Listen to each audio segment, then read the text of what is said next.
Hello there, everyone. Welcome to Cryptic Corpse. I am your storyteller, and I'm here to guide you tonight. I know many of you use these videos to drift off to sleep, so before we begin, take a moment to like this video and subscribe to our channel. I'm always curious, where are you watching from, and what time is it in your part of the world? Now find your cozy spot and relax. My name is Frank Aldridge. I'm 42 years old and I've seen things no man should see, not just in Korea during the war, but here, in these woods, things that make what I saw overseas look like a children's story. It all started in the winter of 1958. I had just inherited my uncle's old cabin near Huron National Forest in northern Michigan. I hadn't spoken to Uncle Henry in years, not since before I shipped out. Finding out he'd left me his place was a surprise, but the timing couldn't have been better. After the war, I couldn't stand being around people much. Too many loud noises, too many questions, too many memories. I used to be a park ranger before Korea, good at my job too. I knew the woods, knew how to track, how to survive. So when I arrived at that rundown cabin in November, I saw it as a challenge. Fix the place up, live off the land, prove I could still take care of myself. The cabin was a mess. Roof leaked. In 3 places, windows cracked, porch sagging like an old man's shoulders. But it was mine. No neighbors for miles. Just me, the trees, and the silence. I spent those first weeks patching things up, chopping enough firewood to last through winter, setting traps for rabbits and squirrels. I kept a journal. Writing helped keep my thoughts straight when the bad memories came knocking. November 18th, 1958. Finished reinforcing the north wall today. Weather report on the radio says we're in for the worst winter in decades. Fine by me. The deeper the snow, the fewer visitors I'll get. I wasn't completely cut off. I had Uncle Henry's old ham radio, and I'd make contact once a week with a man named Roy Winters, who operated from a town about 40 miles south. And there was Edmund Porter, a local hunter who'd bring me supplies once a month in his truck. First time he came by, he looked at me real serious. "You'll want to stay clear of the tall shadows when the moon's full," he said, handing me a sack of flour. I laughed. "Wolves." Edmund didn't smile back. "Wolves would be a blessing." Then he changed the subject, asked about my trapping setup. Should have listened harder to what he was trying to tell me. By December, I had a good system going. Traps checked at dawn, maintenance around the cabin in the morning, hunting in the afternoon, radio check-in with Roy at sunset, then evenings by the fire, writing in my journal or reading my uncle's old books. I felt safe, in control. That's when the strange things started. First, it was my traps. I'd set them perfectly, I know my work, but I'd find them twisted into impossible shapes, like someone had taken the metal and bent it with their bare hands. But the strangest part? They were still triggered. Empty, but triggered. Then I noticed the game trails. I'd follow deer tracks through the snow, and they'd just end. Not gradually, like the animal changed direction. They'd stop in perfect circles of dead vegetation, as if the deer had simply vanished into thin air. I told myself it was nothing, just the isolation playing tricks on my mind. Then came the footprints. I woke one morning after a light snowfall to find tracks outside my cabin, human-shaped but massive, at least 18 inches long, barefoot, in December, in Michigan. I followed them, rifle ready, heart pounding like it did in the war. The tracks went straight into the woods for about 50 yards, then just stopped, not like someone had turned around. They just ended mid-stride, as if whoever, whatever made them, had simply disappeared. That night I wrote in my journal with shaking hands, December 21st, 1958. Something's out there. Something big. Not animal, not human. Need to reinforce the doors. Check the windows. Keep the fire burning. The next morning, I found all my carefully stacked firewood rearranged into a complex pattern. like a giant snowflake or some kind of mathematical design. It would have taken me hours to do it, but it happened while I slept. Was starting to sleep less and less. When I did, I'd wake to a sound like rhythmic tapping on my roof. Tap, tap, tap. Pause. Tap, tap, tap. It matched my heartbeat exactly, speeding up when I got scared, slowing when I tried to calm myself. Like whatever was up there could hear my heart pounding. During my next radio call with Roy, the transmission kept breaking up, interrupted by strange whispers. Not one voice, but many, speaking together, just below the level where I could make out words. "You're breaking up, Frank," Roy said. "Signal's bad tonight. Can you hear that?" I asked.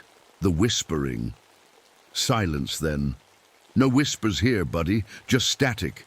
You okay up there alone?" I lied and said I was fine. When Edmund came with January's supplies, he looked pale, nervous. His eyes kept darting to the tree line. 3 hikers gone missing last week, he said, unloading canned goods. Rangers found their tent empty, no tracks leading away. "Maybe they got lost in the snow," I suggested. Edmund shook his head. "They're migrating early this year."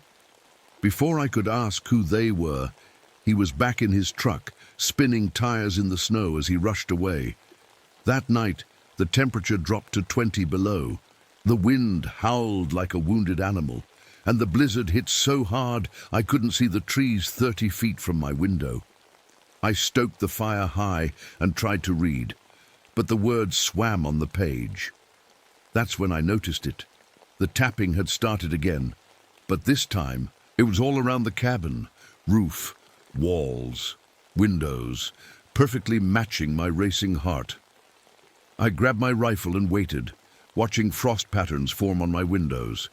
Patterns that slowly, impossibly, shaped themselves into massive handprints. On the inside of the glass, something was watching me. Something was coming, and the winter had just begun. I stopped sleeping through the night after that, just catnaps here and there, rifle across my lap. The handprints on the windows faded by morning, but I knew what I'd seen. No amount of telling myself it was frost patterns or my tired mind playing tricks could explain it away. My radio calls with Roy got stranger.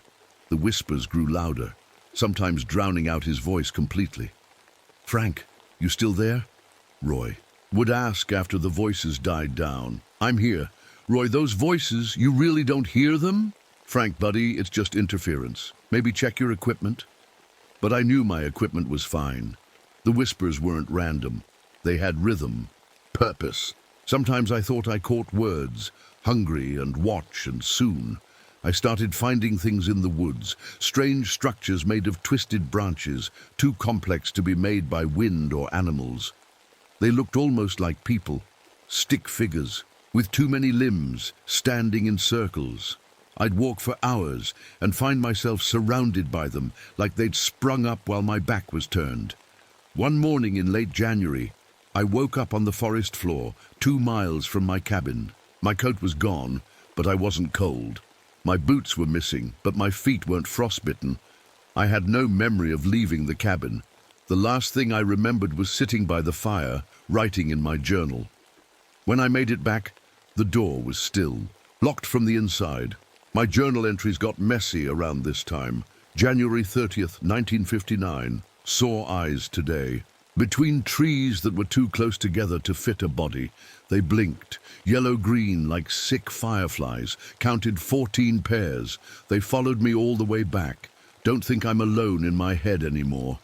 Something's whispering, even when the radio's off. I found my hunting rifle, which I always kept locked in a trunk, completely taken apart one morning. Each piece laid out in a perfect spiral on my kitchen table. The bullets stacked in tiny towers. My food started disappearing too, fast. I kept careful track of my supplies, had to make it through winter, but cans would vanish. The frozen meat I kept in the shed had huge bite marks in it, bigger than a bear's, with teeth marks no animal in Michigan should have. February brought the worst blizzard yet. I boarded up the windows, barricaded the door, and huddled by the fire with my rifle. The wind screamed like a dying man. Through a crack in the boards, I watched the snow swirl and dance. That's when I saw them. Dark shapes moving through the whiteout. Tall, so tall. Walking on two legs, but moving all wrong, like their joints bent in extra places. I squeezed my eyes shut, counted to 10, looked again. Nothing there, just snow and darkness. But when morning came and I removed the boards, there they were. Dozens of those massive barefoot prints all around my cabin in a perfect circle. The snow had fallen all night, which meant whatever made those prints had stood there, motionless, watching my cabin for hours. I needed help. The radio wasn't reliable anymore. Too much whispering, not enough Roy. I decided to try reaching Edmund's outpost. He had a phone. I could call for help. I packed a bag, took my rifle, and headed out at dawn. The forest felt wrong that day. Too quiet. No birds, no squirrels, nothing moving but me. About 3 miles in, I found it. A clearing I'd never seen before. In it, a circle of half-eaten animal carcasses. Deer, wolves, bears, all arranged in perfect rings like some sick bullseye. At the center, something I first thought was a pile of branches. It wasn't. It was bones. Human bones, small ones. A child's. I ran. Didn't stop running until I saw Edmund's outpost. I pounded on his door, but no one answered. His truck was there, but no Edmund. I broke a window, climbed in. The place was empty, cold, like no one had been there for days. But on his radio, a message was playing on repeat. This is search and rescue, responding to distress call from Huron Forest area. 3-man team en route to Aldridge Cabin, ETA 1600 hours. But I hadn't called anyone. I hadn't been able to. I grabbed Edmund's snowmobile keys and raced back toward my cabin. I had to warn them, whoever they were. They were heading into something they couldn't understand. I was too late. About a mile. From my cabin, I found them. What was left of them? 3 men in Forest Service uniforms. They weren't just dead. They were arranged, posed. Their limbs twisted into the same shapes as those branch structures. Their faces frozen in screams. I threw up until there was nothing left in me. Then I kept going, back to my cabin. The snowmobile died halfway there. When I checked the engine, I found it completely taken apart.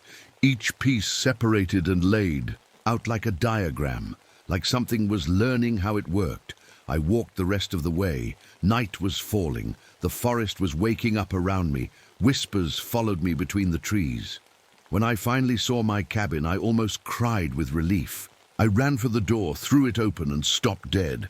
Every wall was covered in writing, my handwriting, words I didn't remember writing, the same phrase, over and over. They speak through the trees. They are the trees. They were here first. My journal lay open on the table. The last entry, in my handwriting, but not my words. They ate the others slowly, made them watch, made them choose which parts to lose first. The hunger teaches us. The hunger changes us. You'll understand soon, Frank. You'll be hungry soon, too. That night, the voices stopped coming from the radio. They started coming from the trees themselves. They told me stories about the others, the hikers, the search party. Edmund. What happened to them? What was going to happen to me? I covered my ears, but the voices were inside my head now, and outside, circling my cabin in the moonlight, I could see them waiting. I had to get out. Not just from the cabin, from these woods entirely. I grabbed what I could carry, my rifle, matches, knife, Uncle Henry's journal, and some food. I waited until first light. Things always seemed quieter in the daytime. I slipped out the back door, moving fast through the snow. The forest felt different that morning, like it was holding its breath. No bird sounds, no wind, just silence and my own ragged breathing. I'd gone maybe half a mile when I saw it. I wasn't ready. Nothing could have prepared me. Between 2 pines ahead stood something that shouldn't exist. Tall, at least 15 feet. Skin stretched tight over a skeleton too big. too wrong. Arms hanging down past where knees should be, fingers long like tree branches. And its head, God help me, a deer skull with antlers, but wrong. Too many points, too many eye holes, all of them looking at me.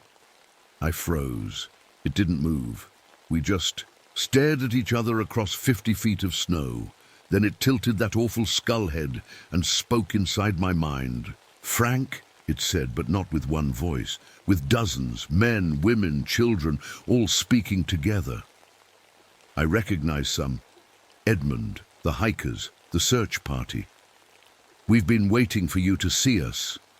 I ran. Blind panic, crashing through branches, slipping on ice. I glanced back once and saw it moving, not running but gliding between trees, faster than anything should move. Its arms didn't swing, its legs didn't bend, it just flowed, like smoke with bones. I'd lost time again. 1 minute I was running through the forest, the next I was standing at the edge of a frozen lake I'd never seen before. The Wendigo, my mind finally supplied the name from old stories, stood on the other side, watching.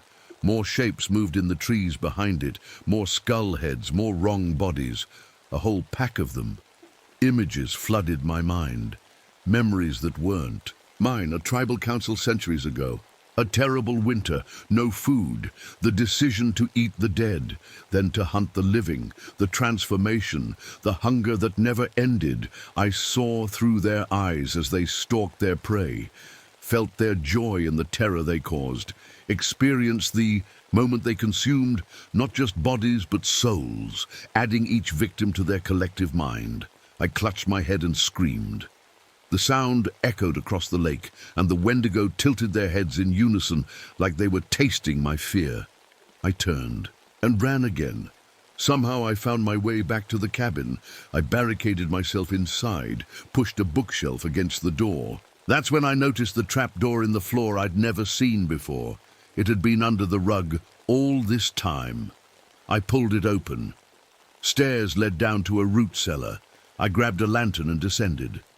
The cellar walls were covered with papers, maps, photographs, Uncle Henry's research, decades of it, newspaper clippings about missing hikers, old tribal warnings drawn on birch bark, detailed notes about Wendigo behavior. According to his notes, the creatures couldn't enter structures protected by certain symbols. I checked. Those exact symbols were carved into the foundation beams of the cabin. That's why they hadn't just broken in and taken me. Uncle Henry had been studying them for years. He'd learned they were once a council of tribal shamans who turned to cannibalism during a historic famine. The act transformed them, cursed them with endless hunger and the ability to possess anyone who followed their path. His notes explained more. They could manipulate time and perception in their territory. They could only be seen directly when they chose to be seen. They were herding wildlife to starvation, creating conditions that would tempt humans toward cannibalism. The act that allowed them to possess new victims. I found a box containing copper amulets and bone charms. Uncle Henry's notes claimed these. Caused the Wendigo physical pain. I hung them around my neck, stuffed my pockets with more. For 3 days, I stayed in that cellar, studying Henry's research by lantern light. My food ran out. My stomach cramped with hunger. Above me I could hear them circling the cabin, tapping on walls, whispering my name. They were waiting for me to get hungry enough, waiting for me to think about the bodies in the forest. The search. A party. Food that wouldn't fight back. On the 4th day, I found a hidden compartment in the cellar wall. Inside was a final journal, Uncle Henry's last entries. The truth hit me like a physical blow. Uncle Henry wasn't dead. He never died. He'd been partially absorbed into the Wendigo collective. Part of his consciousness was still fighting, still, trying to warn others through his research. The last page contained a map, a path marked through the forest, following a line where the protective symbols had been carved into trees. A safe route to Edmund's outpost. I gathered what I could, the copper charms, a pouch of salt, my rifle, though Henry's note said bullets wouldn't kill them, I waited until noon. They seemed weakest in bright daylight, and I ran. The path was hard to follow. The symbols were old, weathered, and the Wendigo fought me every step. They made me see things. My dead war buddies calling from behind trees, Korean children with missing limbs playing in the snow, my own body, half-eaten and crawling after me. Not real, I kept saying. Not real. But the hunger was real. The exhaustion, the cold. I staggered through snow up to my knees following Henry's map. The Wendigo paced alongside me just out of reach, moving between trees that seemed to bend toward them like old friends. I finally reached Edmund's outpost as the sun was setting. The door hung open. Inside I found Edmund, what was left of him. He sat before his radio, his body twisted and broken. His eyes were gone, his mouth stretched in a scream. His hand still held the microphone. I approached slowly. The radio crackled. With static, then a voice, Roy's voice. "Frank, that you finally? Been trying to reach you for days." I grabbed the microphone. "Roy, thank God, I need help. Emergency evacuation. There's something in these woods." Roy's voice changed mid-sentence, splitting into that familiar multi-layered whisper. "We know." "What's in these woods, Frank?" "We've always known." The truth hit me like ice water. The Wendigo consciousness wasn't just in these woods. It had spread through radio waves, through Edmund's supply runs to other cabins, through hikers who made it out but brought something with them. I dropped the microphone. Outside, the sun had set. In the darkness, I could see them gathering. Dozens of them now. Tall shadows with antlered skulls, waiting. I found Edmund's emergency flare gun, fired it through the window. Red light burst across the sky. The radio crackled again. A new voice. "Official, this is Forest Service Air Rescue. We've spotted your flare. Helicopter inbound. ETA 10 minutes. Please confirm your situation." I stared at the radio. Help was coming. Real help. Then I looked at Edmund's body, at the research I'd brought with me, at the Wendigo gathering outside, patient as the trees they moved between. I understood then. If I left, I'd bring it with me. The whispers were already in my head, the hunger growing in my belly.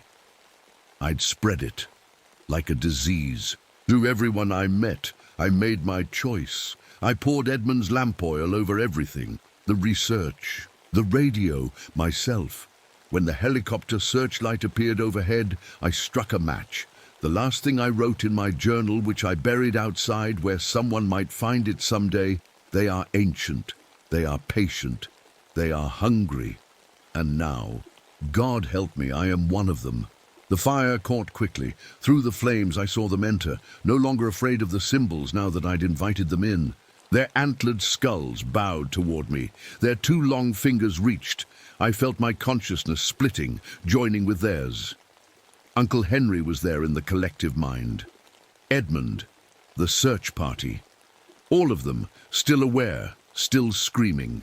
As the fire consumed the outpost, the Wendigo gathered what remained of me, my knowledge, my memories, my military training. I made them stronger, smarter, and as spring thawed the forest, a new family arrived to claim the property.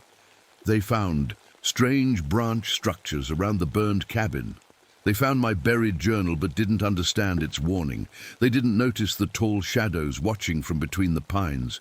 They didn't hear what whispers in the pines. But they will. I still remember the exact moment I decided to leave behind everything I knew. The university conference room had fallen silent after my presentation on pre-Columbian entities. My colleagues stared at me with a mix of pity and disgust. 20 years of respected academic work destroyed in a single afternoon because I dared suggest that ancient Native American petroglyphs might depict contact with non-human intelligences. "Marcus Holt has officially lost his mind," they whispered as I packed my research. That was 3 years ago. Now, at 48, I found myself driving a beat-up truck down a barely visible dirt road in the Arizona desert, chasing shadows that no one else believed existed. The abandoned mining settlement appeared suddenly around a bend in Deadwood Canyon. A cluster of weathered wooden buildings baking under the summer sun, surrounded by strange rock formations that seemed to watch me like silent sentinels. This would be my home now, my chance to prove everyone wrong. I parked in front of what must have been the old foreman's house. The drought had hit this area hard, cracking the earth and revealing cave entrances that had been underwater for decades. Perfect timing for my research. Home sweet home, I muttered, grabbing my backpack. The first week was all about making the place livable. I installed solar panels, rigged up water collection systems, and secured the building against the elements. And wildlife. My university pension wouldn't last forever, but it would give me enough time to document what I knew was here. By the second week, I had established a routine. Mornings for exploring, afternoons for documenting, evenings for analyzing. The petroglyphs were everywhere once I knew what to look for, carved into canyon walls and hidden in shallow caves. They showed the same figures over and over, elongated winged humanoids interacting with human settlements. "You weren't supposed to be real," I whispered, tracing my fingers over a particularly detailed carving. "But here you are." The mining records puzzled me. The operation had shut down abruptly in the 1950s, despite reports of rich mineral deposits still untapped. Equipment had been abandoned, personal belongings left behind. It was as if everyone had simply walked away one day. One night, I returned to my makeshift research station to find my carefully arranged equipment had been moved. Not stolen, just rearranged. Papers stacked in different piles, sample bags, lined up by size rather than content. I installed motion-activated cameras that night. The cameras caught nothing, but the disturbances continued. I was cataloging a new set of petroglyphs when I heard the sound of an approaching vehicle. Visitors were the last thing I wanted. I'd come here to escape people, not entertain them. The jeep that pulled up was dusty from the drive. The woman who stepped out looked to be in her mid-30s, with long black hair pulled back in a practical ponytail. She wore hiking boots, cargo pants, and a light button-up shirt that screamed, "Field Researcher." "Dr. Marcus Holt?" she called, out, shielding her eyes from the sun. "I'm Dr. Elena Whitecloud from the Southwest Indigenous Archaeology Center," I sighed. "If the university sent you to check on my mental health—" "Nobody sent me," she interrupted. "I'm here because you're trespassing on culturally significant sites and documenting sacred imagery without tribal consultation." "Great. Just what I needed." "These petroglyphs support my research," I said, gesturing to my notes. "They clearly show non-human entities interacting with ancient peoples." Elena rolled her eyes. "Those are traditional spiritual representations, not aliens or whatever you're suggesting." "I never said aliens," I corrected. "I said non-human intelligences. There's a difference." She insisted on seeing my documentation, probably planning to report me to some authority. But something changed as she flipped through my notebooks.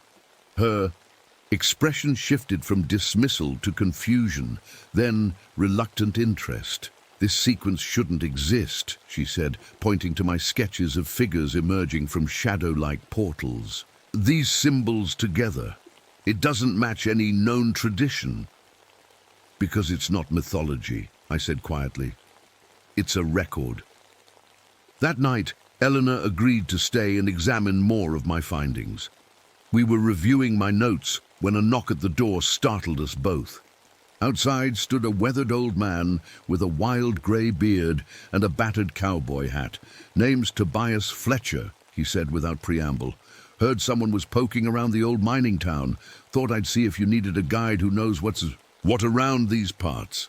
I was suspicious, but Elena seemed to think having a local guide might be helpful. Tobias had been prospecting in these canyons for decades, he claimed.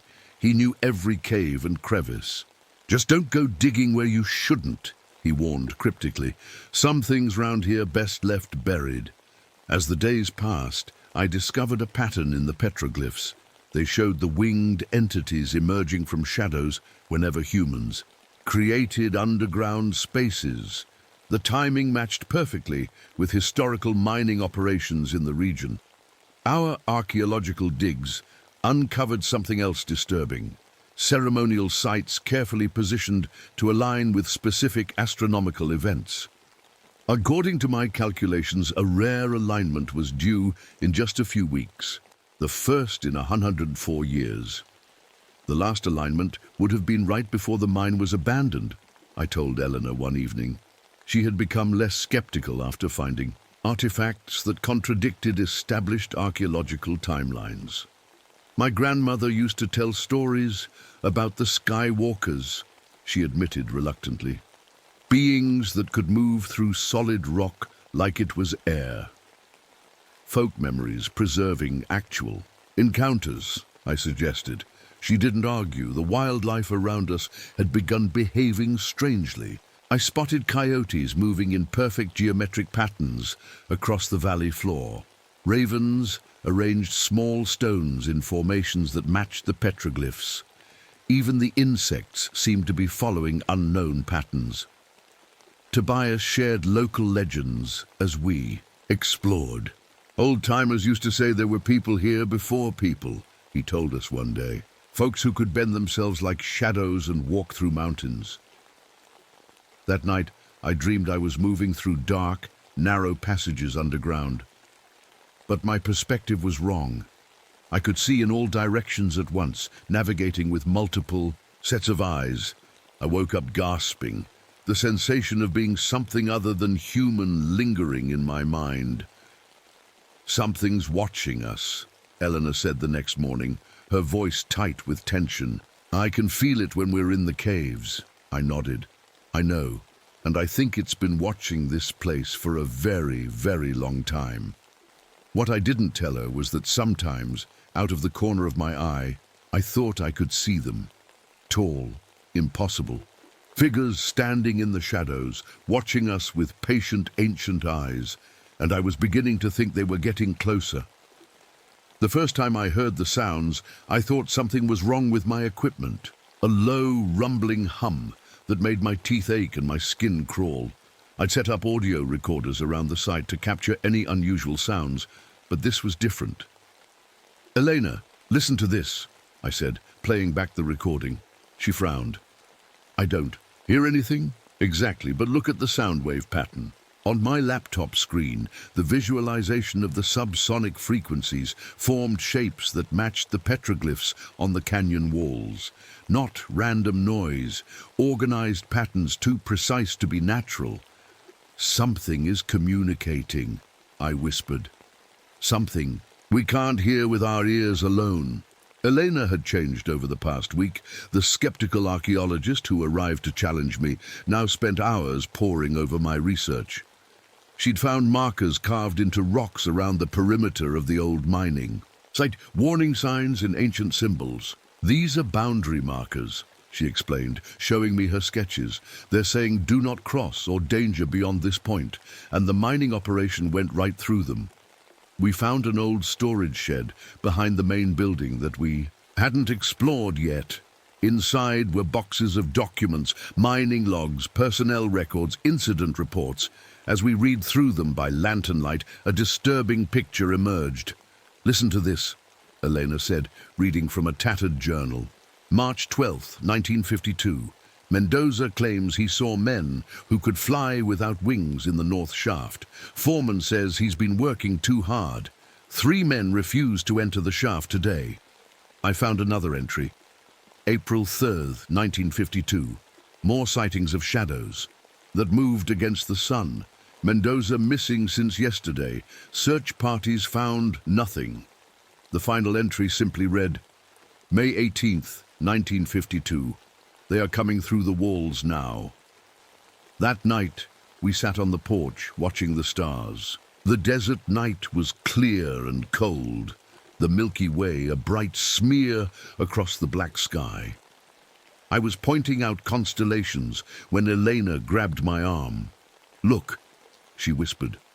A patch of stars disappeared, as if something dark had passed in front of Them. Then another. The shadows moved across the sky, momentarily blocking out specific star patterns before moving on. "Those aren't clouds," I said, my mouth dry. "No," Elena agreed. "They're not." The next morning, Tobias was supposed to take us to a cave system he'd discovered.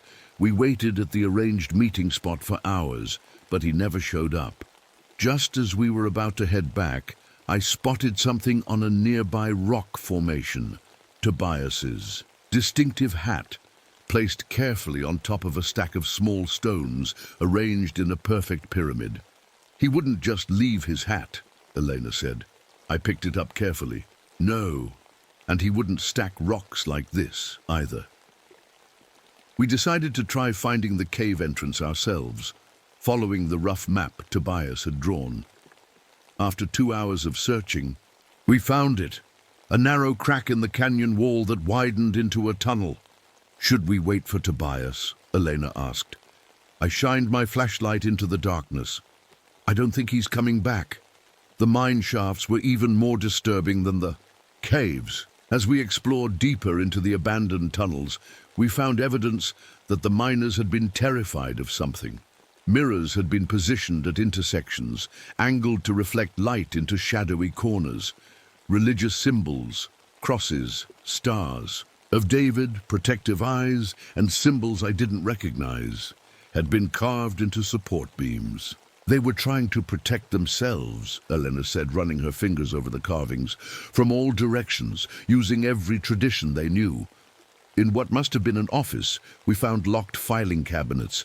I broke one open with a crowbar and discovered folders marked classified and eyes only. Government documents detailing containment protocols for non-terrestrial entities and reports of acceptable losses due to indigenous resource guardians. "The government knew," I said, scanning the papers. "They knew what was happening here." "Look at this," Elena said, pointing to a geological survey. The mine wasn't after gold or copper.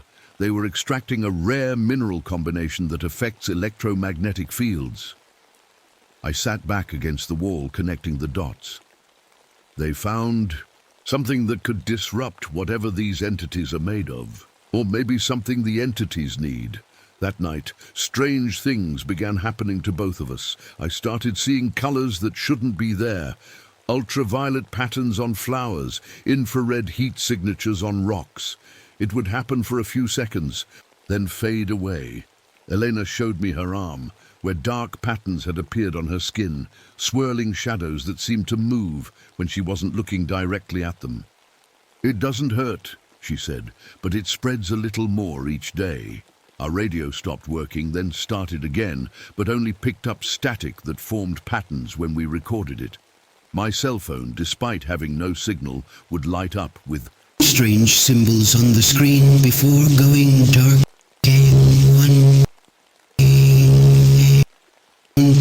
My research books had changed. The handwriting was still mine, but there were pages of notes I didn't remember writing, detailed descriptions of the entity's life cycle, their means of travel between dimensions, their perception of time. "I didn't write this," I told Elena, my hands shaking. "But it's my handwriting." She looked frightened for the first time. "Marcus, I think they're trying to communicate through us." We started noticing changes in the landscape too.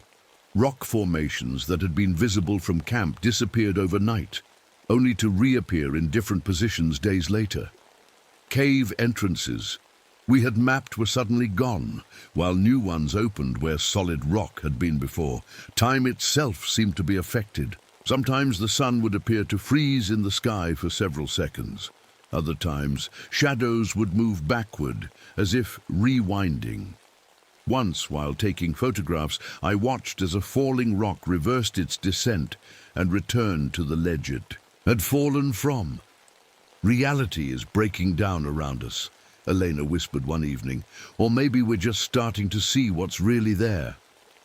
I nodded, watching as the shadows around our camp seemed to deepen and shift in ways that shadows shouldn't. "Move, I think," I said slowly. that we're running out of time. That night I dreamed of the entities again, but this time they weren't just shapes in my peripheral vision. They were clear, watching me with eyes that weren't eyes, communicating in thoughts that weren't words. We are the first, we are the last, we are returning. I woke up to the sound of thunder, rare in the drought-stricken desert. Dark clouds had gathered over the canyon, and lightning flashed between them in impossible patterns. "Elena," I called, getting up from my cot. "Something's happening." She was already outside, staring at the storm. The shadowy patterns on her skin were moving rapidly now, swirling up her arms and across her face. "They're coming through," she whispered. "The alignment is starting." As rain began to fall, for the first time in months, the shadows around us deepened and took form, and then we weren't alone anymore. The rain fell sideways, defying gravity. Lightning flashed in perfect geometric patterns across the sky, and in that strange flickering light, I saw them clearly for the first time. They emerged from the shadows between raindrops, tall, impossibly thin figures that seemed to be made of living darkness. Their bodies shifted and changed shape as they moved, sometimes looking almost human, other times stretching into forms that hurt my eyes to look at. They didn't walk so much as flow, passing through solid objects as if they weren't there. "Elena," I whispered, reaching for her hand, "do you see them?" She nodded, her eyes wide. The shadowy patterns on her skin were moving in rhythm with the entity's movements. "They've been here all along," she said, "watching us, waiting." One of the shadow figures glided toward us. It had no face that I could see, but I felt its attention focus on me like a physical weight. Then, without warning, a voice spoke inside my head. "Observer, recorder, you seek understanding." I stumbled backward. "Did you hear that?" I asked Elena. "Not words," she said, "but I felt something." The entity moved closer, its form rippling like dark water. "We exist between. Your kind breaks boundaries. Mine's through walls that should remain solid." More of the shadow figures appeared around us, drifting between the buildings of the abandoned mining town. I counted 7, then 12, then lost track as they shifted and merged and separated again. "What are you?" I managed to ask aloud. "Travelers, stranded, forgotten." Images flooded my mind. Stars unlike our own, a journey across vast emptiness, a crash or fall into this world thousands of years ago. The entities had been trapped here, unable to return home, existing in a space between dimensions that occasionally touched our reality. Elena gasped beside me. "They're showing me too," she whispered. "They came here by accident." The storm intensified, the wind howling through the canyon. More shadow figures emerged with each lightning flash. "Why now?" I asked. "Why are you showing yourselves now?" The alignment comes, the way opens, decision time. Elena stepped forward, the shadows on her skin, moving faster. "My people knew about you," she said. "They made agreements." Another flood of images hit me. Ancient humans encountering the entities, fear giving way to cautious communication, boundaries established, sacred sites marked to warn of places where the veil between worlds was thin, mutual agreements of non-interference. The mining operation, I realized aloud, it broke the boundaries, destroyed protections, released us. Hunted us, I saw flashes of miners encountering the entities, initial fear turning to violence. Government teams arriving with strange equipment, attempting to capture the shadow beings. Experiments, pain. "They were trying to weaponize you," Elena said, horror in her voice. "Your ability to move through solid matter, some of your kind still hunt us. They come now." As if on cue, I heard the distant sound of helicopter rotors. Flashlight beams appeared at the mouth of the canyon, moving toward us. "We need to hide," I said, grabbing Elena's arm, but she shook her head, the shadows now covering most of her face. "It's too late for that. The alignment is happening. Look." She pointed to the sky where the storm clouds had parted. Specific stars were becoming visible, forming a pattern that matched the petroglyphs we'd documented. As I watched, the stars seemed to shift, lining up in a way that shouldn't be possible. The gate opens. We can return home. But something felt wrong about this. If you could always leave during these alignments, why didn't you go during the last one? Why stay? The shadow. Beings rippled, their forms becoming more agitated. Home dying, collapsing. Earth last refuge. Elena's eyes widened. They're not trying to go home, she said. They're trying to bring more of their kind here. Their dimension is dying. The helicopters were getting closer. I could now see trucks moving up the canyon road, their headlights cutting through the air. Darkness. Government teams, I said, coming to secure the resource, just like in those classified files. They will destroy us, capture us, use us. Elena was changing before my eyes, the shadows not just on her skin now, but seeming to move deeper into her. Her eyes had taken on the same shifting quality as the entities. I can see what they see now, she said, her voice oddly doubled. Feel what they feel. They're desperate, Marcus. Their entire world is collapsing. Thousands of them will die if they can't come through. The alignment in the sky was nearly complete. The air around us felt charged, like the moment before lightning strikes. The shadow beings were gathering in a circle, their forms stretching. Upward toward the stars. The gate opens. We must decide. What happens if they all come through? I asked Elena. Her expression was torn. They need hosts, Marcus, physical anchors in our dimension. They've been preparing us, the dreams, the visions, the marks on my skin. They need us to survive. A lead government truck had reached the edge of the mining town. Men in tactical gear were deploying, weapons ready. And if they don't come through, I asked, their dimension collapses completely. They all die. Elena looked at me with eyes that weren't entirely her own anymore. But our world stays the same.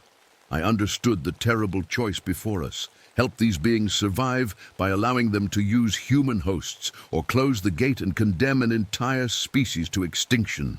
There has to be another way, I said. Elena tilted her head, listening to something I couldn't hear. They say there might be a symbiosis instead of a takeover, shared existence. But it's never been tried. The government teams were spreading out, surrounding the area. I heard someone on a megaphone. This is a restricted area. Surrender immediately. The shadow beings were becoming more agitated, their forms flickering faster as the star alignment reached its peak. A visible distortion appeared in the air above us, like heat waves, but darker, spreading outward. It's starting, Elena said. The dimensional tear. I made my decision. Tell them we'll help find a way for coexistence, but not a full invasion. We need to close the main gate, but find another solution. Elena nodded and closed her eyes, communicating with the entities. The shadows on her skin pulsed and swirled. They agree, she said finally. A few will come through, only those who agree to symbiosis with willing hosts. The rest will find another way or another place. You will help us? The question echoed. In my mind. I nodded. I will. The government teams had reached the edge of our camp. Flashlight beams cut through the darkness. Voices shouted commands. We need to close the gate now, Elena said urgently, before they can stop us. Together we stepped into the circle of shadow beings. Elena began chanting in a language I didn't recognize, her voice blending with strange harmonics. The shadows swirled around us, through us. I felt a presence enter my mind, alien but not hostile, curious, desperate, grateful. Together we survive. The star alignment reached its peak.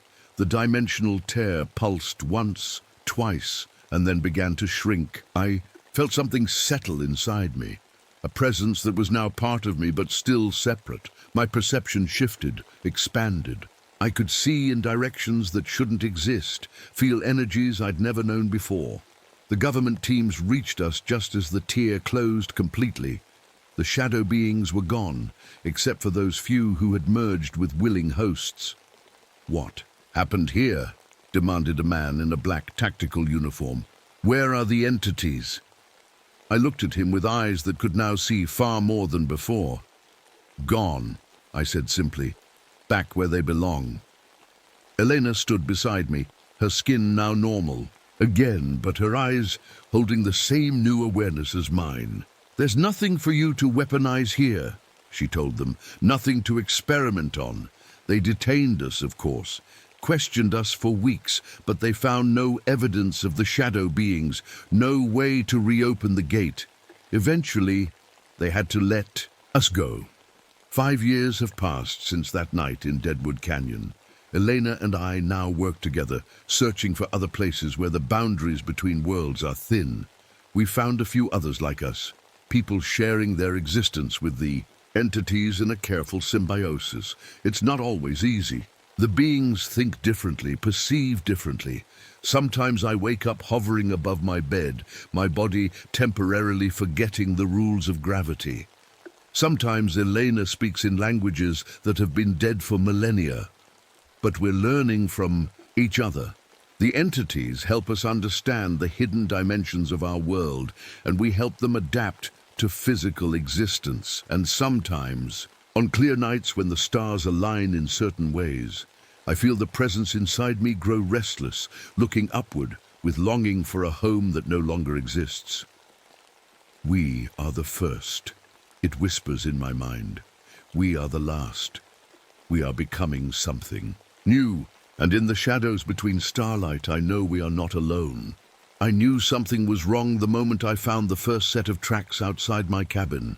They looked almost human, except for the backward-facing toes and the unusual depth of the impressions in the snow. Whatever made them was heavy, much heavier than any person had a right to be. My name is Dr. Harrison Reed. Most people just call me Harry. I'm a wildlife biologist who studies predators, and I came to this remote cabin in northern Minnesota to track wolf packs during what's turning out to be the coldest winter in decades. At least, that's what I tell people. The truth is, I'm here because my wife disappeared in these same woods 2 years ago, and I need to know what happened to her. The cabin sits on a small peninsula that juts out into a frozen lake. The nearest town is 30 miles away, and my only regular visitor is Samuel Blackfoot, an Ojibwe guide who brings me supplies once a month. The isolation never bothered me before. Now, as I stare at these impossible tracks circling my cabin, the silence of the forest feels like it's watching me. I've been setting up cameras throughout the woods to track the local wolf packs.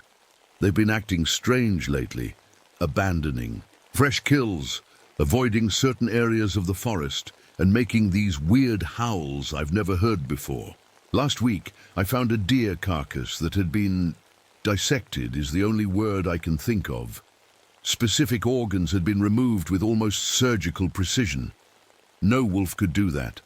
Last night, the temperature dropped to -60. I woke up around 3 a.m. to what sounded like my wife's voice calling from somewhere in the blizzard. I know that's impossible. I know she's gone.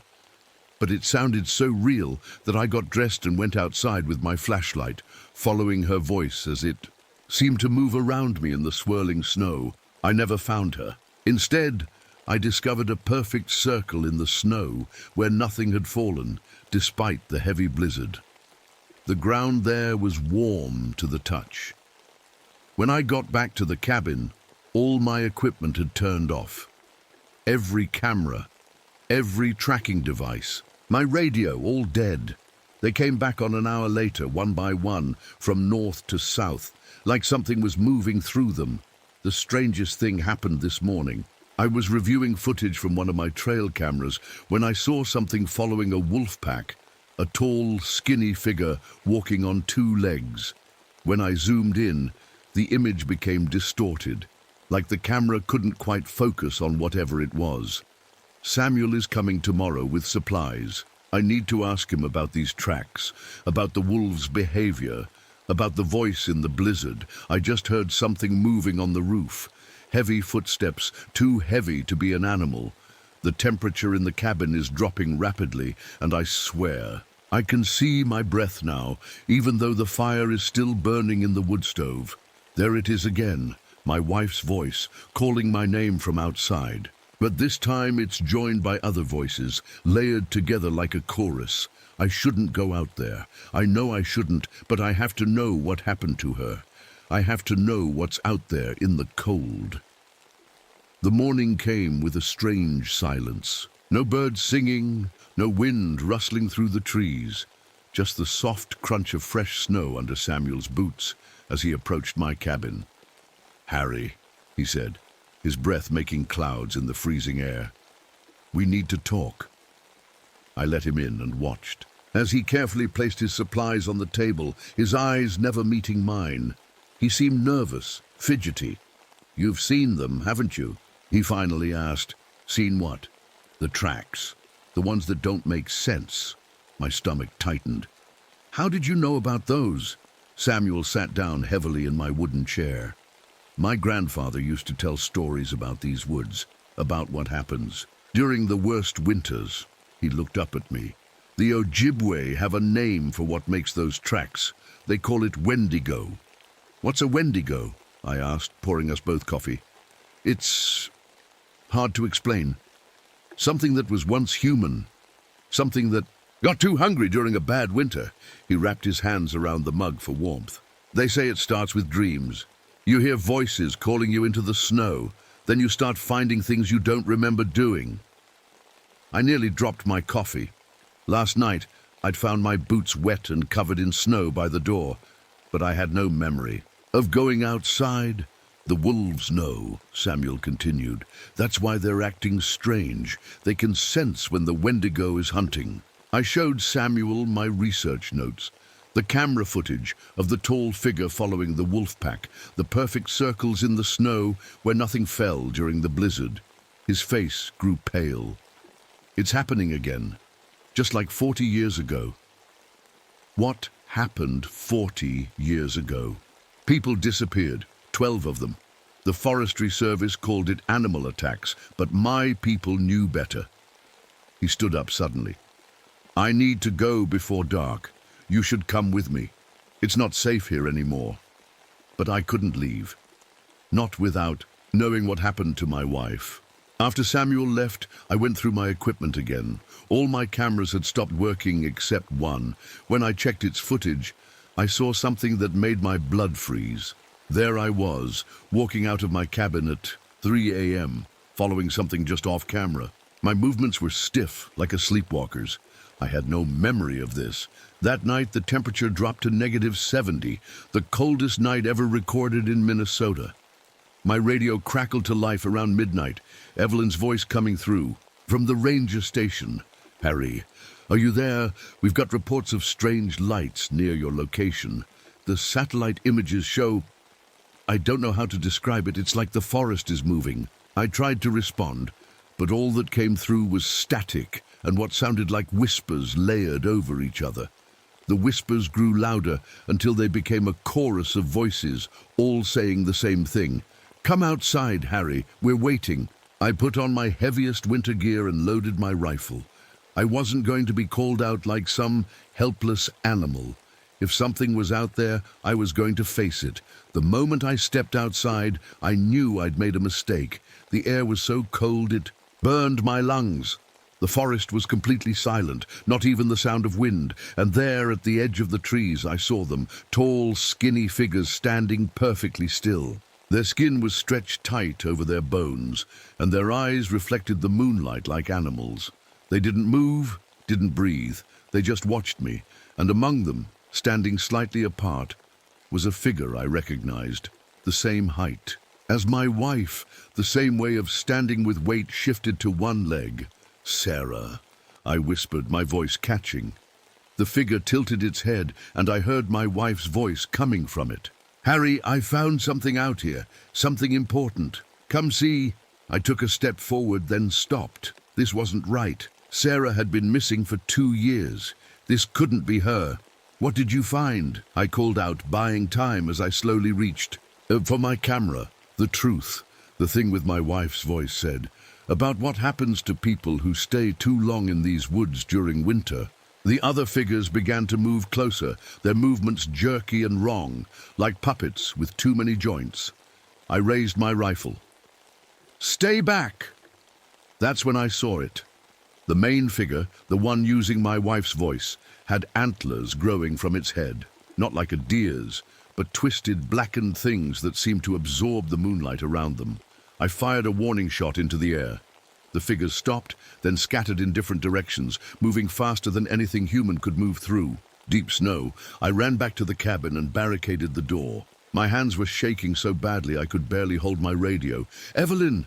Evelyn, come in!" I shouted into the receiver. After a moment of static, her voice came through. "Harry, what's happening out there?" "I need help. Send a team. There's something. In these woods, something hunting people." "Harry, listen to me." Evelyn's voice was serious. "There's a storm coming. No one can reach you until it passes. You need to stay inside, keep your fire going, and don't—" Her voice cut off. "Don't—" "What, Evelyn?" The radio crackled, and then a different voice came through. My wife's voice. "Don't trust what you see, Harry. They can look like anyone now, even me." The radio went dead. Outside, the wind began to howl as the storm rolled in, and somewhere, in that howling, I could hear voices calling my name. The storm lasted 3 days. 3 days trapped in my cabin, with nothing but the howling wind and those voices outside. I rationed my firewood carefully, keeping just enough heat to stay alive while making my supplies last. By the 3rd morning, when the sky finally cleared, I was nearly out of everything. I needed to check my cameras. If anything had happened out there, I had to know. The sun was bright on the snow as I stepped outside, making me squint. Everything looked so normal, so peaceful. It was hard to believe what I'd seen just days before. I followed my own footprints from before the storm, heading to my closest camera trap. The memory card was still there. But when I checked the footage back at the cabin, most of it was just snow and darkness until the last hour. There, in grainy night vision, I saw myself walking past the camera. But I had no memory of going out during the storm. Worse, I wasn't alone. Behind me, keeping perfect pace, was one of those tall figures. It was following so close, it could have reached out and touched me. I dropped the camera like it had burned me. What had I been doing out there? Why couldn't I remember? My radio crackled to life, making me jump. "Harry? Harry, are you there?" It was Evelyn from the ranger station. "I'm here," I said, my voice shaking. "Evelyn, something's happening out here." "I know," she said. "We've got 3 missing hikers. Search team is heading your way. They'll be there by nightfall." "No!" I nearly shouted. "Tell them to wait until morning. It's not safe after dark." "Harry, what's going on? You sound—" The radio went silent. I tried calling back, but there was nothing but static. I spent the afternoon checking all my supplies, loading my rifle, and setting up extra lights around the cabin. If those things came back, I wanted to see them coming. As the sun began to set, I heard engines in the distance. The search team was coming anyway. I grabbed my coat and headed outside, waving my flashlight to signal them. 3 snowmobiles appeared at the edge of the clearing, their headlights cutting through the growing darkness. I ran toward them, waving my arms. "You need to turn around," I shouted. "It's not safe here after dark." The lead rider pulled off his helmet. It was Samuel. "Too late for that," he said, looking up at the darkening sky. "We need to get inside, now." We hurried into the cabin, and Samuel immediately began blocking the windows with blankets while the other 2 rangers unloaded their gear. "What are they?" I asked Samuel as he worked. "Those things in the woods. You called them Wendigo." Samuel paused. "They're what happens when winter gets too long and food gets too scarce. When people do terrible things to survive." "They're not people," I said. "They were once," Samuel replied. "Long ago. Now they're something else, something that hungers." One of the rangers, a young woman named Mia, joined us. "What are you 2 talking about?" Before Samuel could answer, a sound came from outside. A woman's voice calling my name. Sarah's voice. Mia moved toward the window. Someone's out there. Don't listen, Samuel said sharply. Whatever you hear, whatever you see, it's not what you think. The third ranger, an older man named Peterson, was checking his radio. No signal, he reported. We're cut off. The voice outside changed, becoming multiple voices calling different names. I saw Mia's face go pale as one of them called what must have been her name. They know us, she whispered. They know what you fear, Samuel corrected. What you want, what you miss. Something heavy landed on the roof, making us all look up. Footsteps moved across the ceiling, too heavy to be an animal. They're testing us, Samuel said quietly. Looking for weakness. The temperature in the cabin began to drop rapidly. I could see my breath forming clouds in front of my face, despite the fire still burning in the wood stove. What do they want? Peterson asked, his hand on his gun. Food, Samuel said simply, but not just any food. They want... He didn't finish, because at that moment all the lights went out. The fire in the wood stove dimmed to almost nothing, casting the cabin in deep shadows. In the darkness, I felt something brush against my mind, a presence cold and ancient and hungry. It was like it was looking through my memories, searching for something, and then I understood. I knew what the Wendigo wanted, what my wife had discovered before she disappeared. They don't just want food, I whispered. They want to be remembered. They want someone to know what they are, to understand them. They've been here for centuries, watching us, studying us. Samuel looked at me strangely. How do you know that? I touched my temple. I can feel it, in my head. It's like they're trying to talk to me. The scratching at the door grew louder. The voices outside became a chorus, all calling at once. The windows rattled in their frames. They're getting stronger, Samuel said. The storm fed them, but they need more. More what? Mia asked. Fear, I said, the knowledge suddenly clear. In my mind. They feed on fear first. Then I couldn't finish the thought. A loud crack split the air as one of the windows shattered, despite the blanket covering it. Cold air rushed in, and with it came a long, skeletal hand reaching through the broken glass. Peterson fired his gun, and the hand withdrew with a shriek that didn't sound human. We need to get out of here, he said. Make a run for the snowmobiles. No, Samuel and I said at the same time. That's what they want, I continued. They want us outside, separated, afraid. We stay together. The scratching moved around the cabin, testing each window, each wall, looking for weakness. The voices changed, becoming angry, threatening, and then suddenly everything went quiet.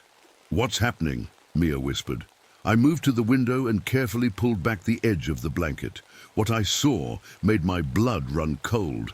They were all out there, at least a dozen tall skeletal figures standing in a perfect circle around the cabin. They weren't moving, weren't making a sound, just watching. And in the center of their circle was a figure I recognized. Sarah. But not Sarah as I remembered her. This Sarah was too tall, too thin, her limbs too long. But her face, it was still. Her face looking at me with those eyes I knew so well. Harry, she called, her voice almost normal. I need to show you something important. I felt myself moving toward the door, drawn by her voice. Harry, don't. Samuel grabbed my it's not her. You know it's not her. I blinked, the spell broken. I know, I said, but I need to know what happened to her. I need to know the truth. Samuel's face softened. The truth won't bring her back, Harry. Maybe not, I said, but I still need it. I picked up my rifle and checked that it was loaded. I'm going out there. You'll die, Samuel said. Maybe, I agreed. But I've been dying slowly ever since she disappeared. At least this way I'll know. I looked at the others. Stay here. Keep the fire going. If I'm not back by dawn, leave as fast as you can. Before they could stop me, I opened the door and stepped outside into the cold night air. The circle of creatures didn't move as I approached. Their eyes, reflecting the moonlight like animals, followed my every step. I stopped a few feet from the Sarah thing, close enough to see that what I had thought were antlers were actually branches growing from her head, twisting up toward the sky. What happened to her? I asked. To my wife. The creature tilted its head. When it spoke, it was with Sarah's voice, but there was something else underneath, something older. She found us, it said. She understood us. She joined us. You killed her, I said, raising my rifle. No, the creature said. She became more. She evolved. The other creatures began to move closer, forming a tighter circle around us. And now, the Sarah thing continued, you will join us too. I felt something cold touch my mind again, stronger this time. Images flashed through my head, the forest seen through different eyes, hunting through blizzards, the warmth of fear radiating from prey, the satisfaction of the feast. I staggered, nearly falling to my knees as the visions overwhelmed me. Stop, I gasped. You're already changing, the creature said. You've been changing since you arrived, since you first heard her voice in the storm. I looked down at my hands and realized with horror that my fingers looked longer, thinner than they should be. No, I whispered. Yes, the Sarah thing said. You're becoming like us, like her. It's already too late. I raised the rifle again, aiming at the creature's head. I won't become a monster. The creature smiled with Sarah's face. We're not monsters, Harry. We're survivors. The ultimate adaptation to the coldest, harshest environment. And soon you'll understand. I felt my finger tighten on the trigger, but I couldn't pull it. Not while it wore her face. The creature knew it. You can't do it, it said, because you still love her. And part of her is still here, inside me. Prove it, I said. Tell me something only Sarah would know. The creature's smile faltered. It took a step closer. The night before I left, it said in Sarah's voice, we argued about having children. You wanted them. I wasn't sure. I said I needed time to think. That's why I took this assignment, to have space to decide. I was going to tell you yes when I got back. My hands began to shake. That argument had been private. No one else knew. Sarah? I whispered. For just a moment, the creature's eyes looked human again. Harry, it said, run. Then its face contorted, the human expression replaced by something ancient and hungry. It lunged forward with impossible speed.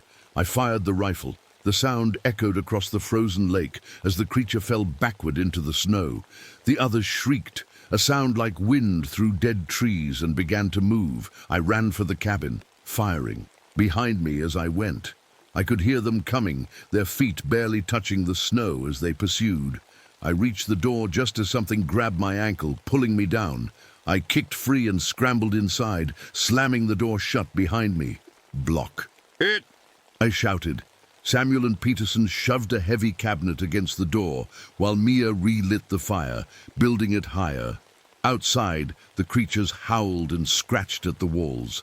But they didn't break in. We stayed awake all night, keeping the fire burning, listening to the sounds outside. As dawn approached, the noises grew fainter, then stopped altogether. When the sun rose, I looked outside. The snow was unmarked except for my own footprints and a single dark spot where the Sarah thing had fallen. But there was no body, no blood, just a small sapling growing where nothing had been before, its branches reaching toward the sky like antlers. Samuel stood beside me, looking at the tree. It's over, he said. For now. I nodded, but I knew he was wrong. It wasn't over. I could still feel the cold presence in my mind, the hunger growing inside me. I looked down at my hands, normal again in the daylight. But for how long? What happens now? I asked. Samuel looked at me, and I could tell from his expression that he knew. He could see the change in me. Now, he said quietly, we wait for next winter. The morning after the storm, I woke up feeling different. My body ached in strange places, and I was hungrier than I'd ever been before. The Rangers were already up, packing their gear and avoiding my eyes. We need to get back to the station, Peterson said, not looking at me. Report what happened. I nodded, watching as they moved around the cabin. They kept their distance from me. They knew something had changed. Samuel was the only one who would meet my gaze. How do you feel? He asked quietly. Hungry, I admitted. And cold. I can't seem to get warm. He nodded like he expected this. It's starting. The transformation isn't complete, but it's begun. Mia looked up sharply. What transformation? What are you talking about? Samuel glanced at her, then back to me. The Wendigo. Once it touches your mind, it leaves something behind. A seed. Can it be stopped? I asked. Maybe, if we act quickly. Samuel pulled a small leather pouch from his pocket. My grandfather was a medicine man. He taught me some things. Outside, the sun was bright on the snow. The Rangers' snowmobiles sat where they'd left them, untouched by the night's events. As we stepped out of the cabin, I noticed how quiet the forest was. No birds singing, no wind in the trees. They're still here, I said. Watching us. Yes, Samuel agreed. They'll always be watching now. We gathered around the spot where the Zerathing had fallen. The sapling had grown several inches overnight, its branches twisting up toward the sky. What is it? Mia asked. Their way of marking territory, Samuel said. When they take someone completely, this is what remains. I reached out to touch the sapling, and as my fingers brushed its bark, I felt a jolt of recognition. Something of Sarah was in there. Something of her remained. We need to burn it, Peterson said, pulling out his lighter. No! I grabbed his arm. My grip was stronger than I meant it to be, and he winced in pain. I let go quickly. Sorry, but we can't destroy it. It's all that's left of her. Samuel looked at me with understanding in his eyes. Harry, that's not your wife anymore. That's something else, using her memories. I know, I said. But I still can't let you burn it. We stood in silence for a moment, the tension thick between us. We should go, Mia said finally, before it gets dark again. I nodded, but as they turned toward the snowmobiles, I knew I wouldn't be going with them. I'm staying, I said. They all turned to look at me. You can't stay here, Peterson argued. You saw what those things can do. I have to, I said simply. My research isn't finished. The real reason was more complicated. I could feel the changes in me, growing stronger by the hour. The hunger, the cold, the heightened senses. If I went back to civilization like this, what might happen? Who might I hurt? Samuel seemed to understand. You think you can control it? The hunger? I have to try, I said. And if I can't, well, better I'm out here than in town. He nodded slowly. I'll come back in a week with supplies and other things that might help. Peterson started to protest, but Samuel silenced him with a look. He's right, Samuel said. He can't leave now. It's too dangerous. After they left, the silence of the forest closed in around me. I went back into the cabin and looked at myself in the small bathroom mirror. My face looked thinner, my eyes deeper set. Was it my imagination, or were my teeth slightly sharper? I spent the day securing the cabin, boarding up windows, reinforcing the door, not to keep things out, but to keep myself in if necessary. As night fell, I heard them again. The voices in the forest, Sarah's voice calling my name. But this time, I also heard something else, my own voice, calling back to her from somewhere, deep inside me. I sat by the fire, fighting the urge to go outside to answer the call. The hunger grew stronger as the temperature dropped. I found myself staring at the leftover meat in my cooler, but it didn't appeal to me. I wanted something else, something warm. When the scratching at the door began, I didn't answer it. When the voices became a chorus, I covered my ears. When the windows rattled in their frames, I turned up the radio to drown out the sound. By dawn, I was exhausted but still human, still myself. Samuel returned as promised a week later. He brought supplies, medicine, and ancient knowledge passed down through generations of his people. Together, we began to understand what was happening to me and how to control it. The transformation couldn't be stopped completely, but it could be managed. The hunger could be directed toward animals instead of humans. The cold could be endured. Over the following months, I continued my research, but with a new focus. I studied the Wendigo not just as a scientist, but as someone who understood them from the inside. I documented their behaviors, their hunting patterns, their weaknesses, and I learned something important. They weren't monsters, not exactly. They were survivors, adapted to survive in the harshest conditions imaginable, but that survival came at a terrible cost, their humanity. I was determined not to pay that price. I would find a way to exist between worlds, human enough to remember who I was, but changed enough to understand what they were. When spring came, the voices in the forest grew quieter. The hunger became easier to control. The sapling where Sarah had fallen grew into a small tree with white flowers that bloomed even through the last snow. I visit it every day. Sometimes when the wind blows through its branches, I can almost hear her voice, not calling me to join her, but reminding me to stay human. I know winter will come again. And when it does, the Wendigo will return, hungry after their long sleep. They'll call to me again, louder this time, harder to resist. But I'll be ready. I'll remember who I am. I'll remember Sarah, and I'll keep watching the forest, because now I know what hides in the winter dark. I never should have brought my family here. The blood on my hands won't wash away, no matter how hard I scrub. It's been 3 days since I last saw my daughter's face, and the shadows outside our cabin grow longer with each passing sunset. But I should start from the beginning, before the earth began to hunger for us. My name is Margaret Lawson, Maggie to everyone who knows me. 3 months ago, I was a respected botanist with a promising career, a loving husband named Daniel, and a curious 12-year-old daughter named Ellie. Now I'm hiding in our root cellar, writing by lantern light, hoping someone finds this account before they find the next family.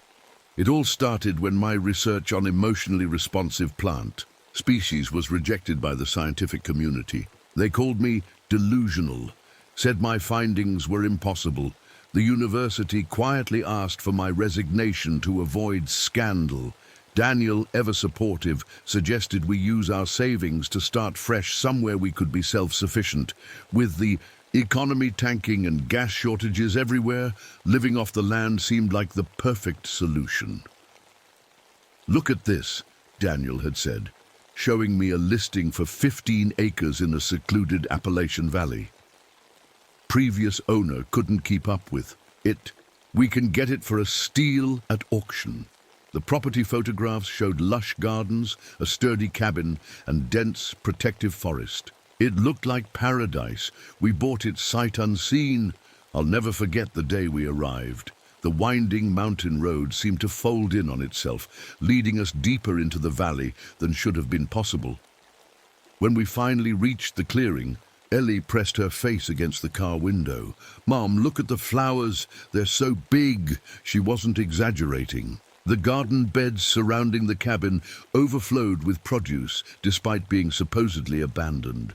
Tomato plants taller than Daniel, squash with vines thick as my wrist.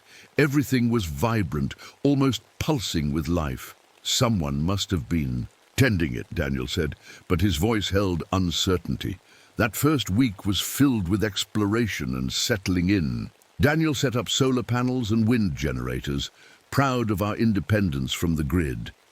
Ellie quickly claimed the attic bedroom as her own and spent hours exploring the property, collecting unusual rocks that looked disturbingly like teeth.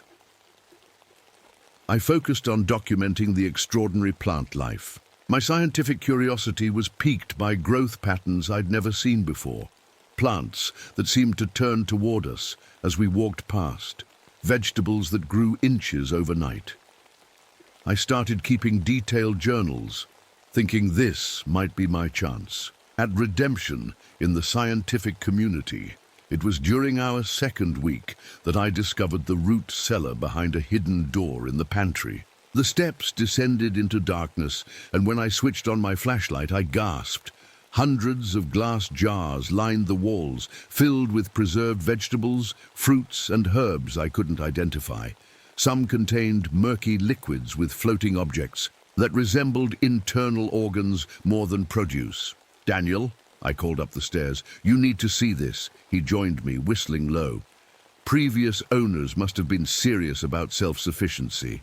"But why leave all this behind?" I asked, lifting a jar with what appeared to be pickled carrots.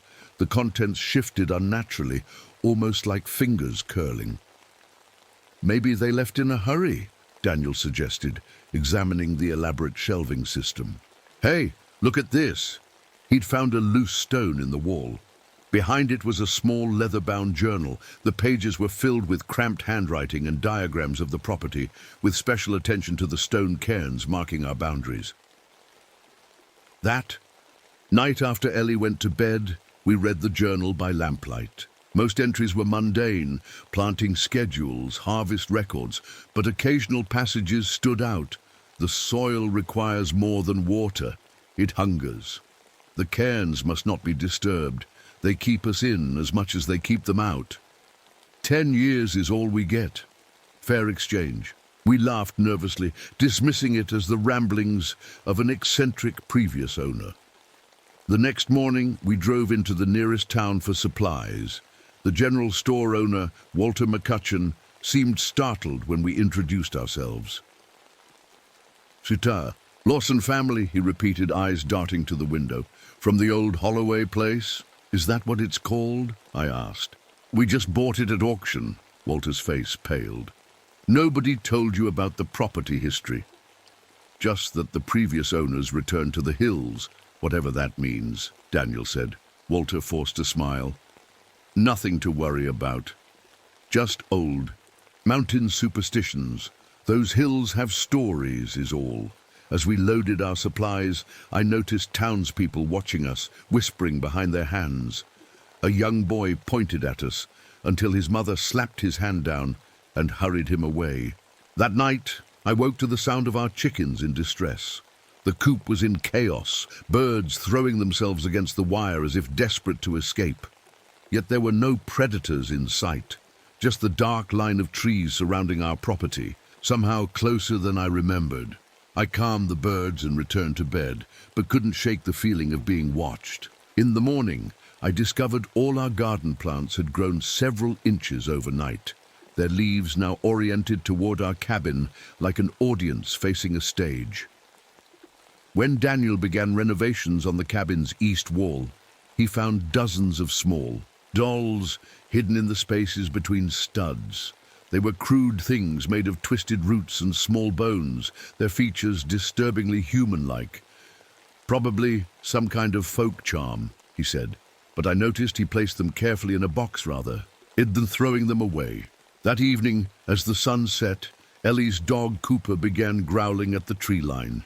The hair on his back stood straight up, and no amount of coaxing would bring him inside. By morning, he was gone. "He'll come back," I assured a tearful Ellie. "He's just exploring." 3 days later, Cooper returned. But something was different. He followed commands with unnatural precision, yet growled whenever we approached certain areas of the property, particularly the stone cairns marking our boundaries. I tried to leave the property the following day, intending to visit the library in town to research local history.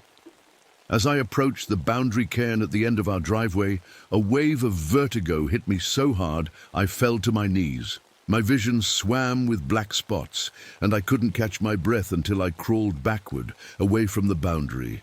That night, I dreamed of pale figures with too many joints moving through our garden, their elongated fingers caressing the plants. With familiar tenderness, I woke to find Daniel scratching furiously at his arm. In the bathroom light, I saw what looked like roots growing beneath his skin, creating branch-like patterns up to his elbow. "It's just a rash," he insisted, but his eyes held fear. When I checked the garden that morning, I found Ellie kneeling, in the dirt, her fingers bloody from digging. She didn't respond when I called her name, just kept murmuring to someone or something. I couldn't see. "The underground people are hungry, Mummy," she finally said, looking up with soil-rimmed eyes. "They say we're almost ripe." That's when I knew we needed to leave. But I fear it's already too late. The paths that should lead out of our property. Now loop back to the cabin. The trees have moved overnight, closing in. And last night, during the full moon, we saw them for the first time, the elongated shadows moving on all fours between the trees, watching us with hungry, patient eyes. Daniel's condition is worsening. The root-like growths have spread across his chest, and he spends hours staring at the boundary cairns, as if in silent communication. I've barricaded myself and Ellie in the root cellar, but I can hear them scratching at the door. They're calling our names in our own voices. And the worst part, Ellie is answering, the nights in the valley grew longer as summer turned to fall. I found myself dreading sunset, when the shadows stretched like hungry fingers across our property. Daniel's condition worsened each day. The strange root-like growths under his skin had spread from his arm to his chest, creating patterns that looked like tree branches. He spent hours staring into the forest, sometimes whispering things I couldn't understand. "Maggie," he said one evening, his voice raspy, "I hear them talking. They're in my head." "Who, Daniel?" I asked, trying to keep my voice steady for Ellie's sake. She was sitting at the kitchen table, drawing pictures of tall, thin creatures with too many joints in their arms and legs. "The people in the woods," he said. "They're waiting for something. I tried calling doctors in town, but no one would come out to our property. The last doctor I spoke with hung up as soon as I mentioned our address. One morning, I woke to find Ellie's bed empty. Panic shot through me as I ran through the house calling her name. I found her in the garden, digging in the dirt with her bare hands. Her fingernails were broken and caked with soil and blood. "Ellie, what are you doing?" I pulled her up, but she seemed half asleep, her eyes unfocused. "The underground people are hungry, Mommy," she mumbled. "They told me to dig." "You were dreaming, sweetie," I said, washing her hands in the kitchen sink. The water ran red, then in brown. "There's no one underground." "Yes, there is," she insisted. "They talk to me when I sleep. They say we're almost ready." "Ready for what?" I asked, my mouth dry. "For harvest," she said, looking at me with clear eyes that suddenly seemed much older than 12. That afternoon, I decided we needed to leave. I packed our essential belongings and tried to convince Daniel to come with us. He sat on the edge of our bed, scratching at the growths on his chest. "We can't leave," he said flatly. "The boundaries won't let us." "That's nonsense," I snapped, fear making me angry. "We have a car. We can drive away any time we want." But when I tried to drive past the stone cairn at the edge of our property, the same vertigo hit me. The world spun, and I couldn't breathe. I backed up the car, and the feeling passed.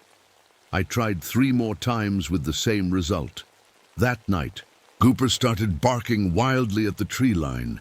I peered out the window, but saw nothing in the darkness. Then a flash of movement caught my eye, something pale and thin, moving on all fours between the trees. It was too tall, too fluid in its movements to be any animal I knew. "Daniel," I whispered, shaking him awake. "There's something out there." He got up without a word and walked to the window. Instead of looking frightened, he seemed almost calm. "They're coming closer," he said. "They're ready to meet us." "Who are they?" I asked, though part of me already knew. "The dogmen," he said. "The ones who were here before us, the ones who'll be here after." The next day, I drove into town, fighting through the dizziness at the boundary. I needed answers. At the general store, Walter McCutcheon was restocking shelves. When he saw me, he dropped a can of beans. "Mrs. Lawson," he said, his voice tight, "didn't expect to see you in town."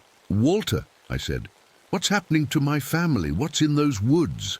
He looked around nervously, then motioned me to follow him to the back room. Once the door was closed, he spoke in a low voice. "Every 10 years, he said. That's the arrangement. 10 years of peace for the valley in exchange for—" He couldn't finish. "In exchange for what?" I demanded. "A tithe," he whispered. "One from each family that lives in that house. The soil there is special. Things grow like nowhere else. But it needs feeding." My stomach turned. "Feeding? With what?" "With us," he said simply. "Been that way since the mining company poisoned the groundwater back in 32, changed something in the woods, woke something up. You're saying these dogmen take people?" He nodded. "They choose one from each family. The rest get to leave. That's the deal. And the town just allows this?" I was horrified. "We tried fighting them once," Walter said, rolling up his sleeve to show a scar similar to Daniel's growths. "Lost half the town. Now we just manage it. Keep it contained to that valley." I drove home in a daze, the truth settling over me like a shroud. We hadn't found this property by accident. We'd been chosen. That night, rain pounded on our roof like fists demanding entry. Cooper howled from the porch, refusing to come inside. Lightning flashed, and in that brief illumination, I saw them. Dozens of pale figures at the edge of the woods, standing unnaturally still. Daniel walked to the door as if in a trance. "Don't open it," I begged, but he didn't seem to hear me. "They're calling me Maggie," he said, his hand on the doorknob. "They've been calling me since we arrived." Ellie appeared beside him, her eyes wide and unblinking. "Me too, Mommy. They want me to go with them." I grabbed them both, pulling them away from the door. "No one is going anywhere." But as another lightning flash lit up the windows, I saw the truth. The dogmen weren't trying to get in. We were being kept in until they were ready for us. I woke up to the sound of scratching, not the normal kind, like an animal at the door, but something different. It was coming from inside the walls. "Daniel?" I whispered, reaching across the bed, but he wasn't there. The clock read 3:17 a.m. Rain pattered against our bedroom window, making strange shadows dance across the floor. I grabbed my flashlight and crept down the hallway to check on Ellie. Her bed was empty again. My heart raced as I searched the house, calling her name softly. I found her in the kitchen, sitting cross-legged on the floor. She was arranging those strange tooth-like rocks in a circle around her. "Ellie, honey, what are you doing up?" I asked, keeping my voice calm even though I was terrified. She looked up at me with those big eyes that seemed older every day. "They're coming closer, Mom. They need to know which one of us they want." I pulled her up and held her tight. "No one is taking anyone. We're going to be fine." But even as I said it, I heard a soft thud on the porch, then another. Footsteps, but not normal ones. They sounded wrong. Too many steps, moving too quickly. "That's them," Ellie whispered.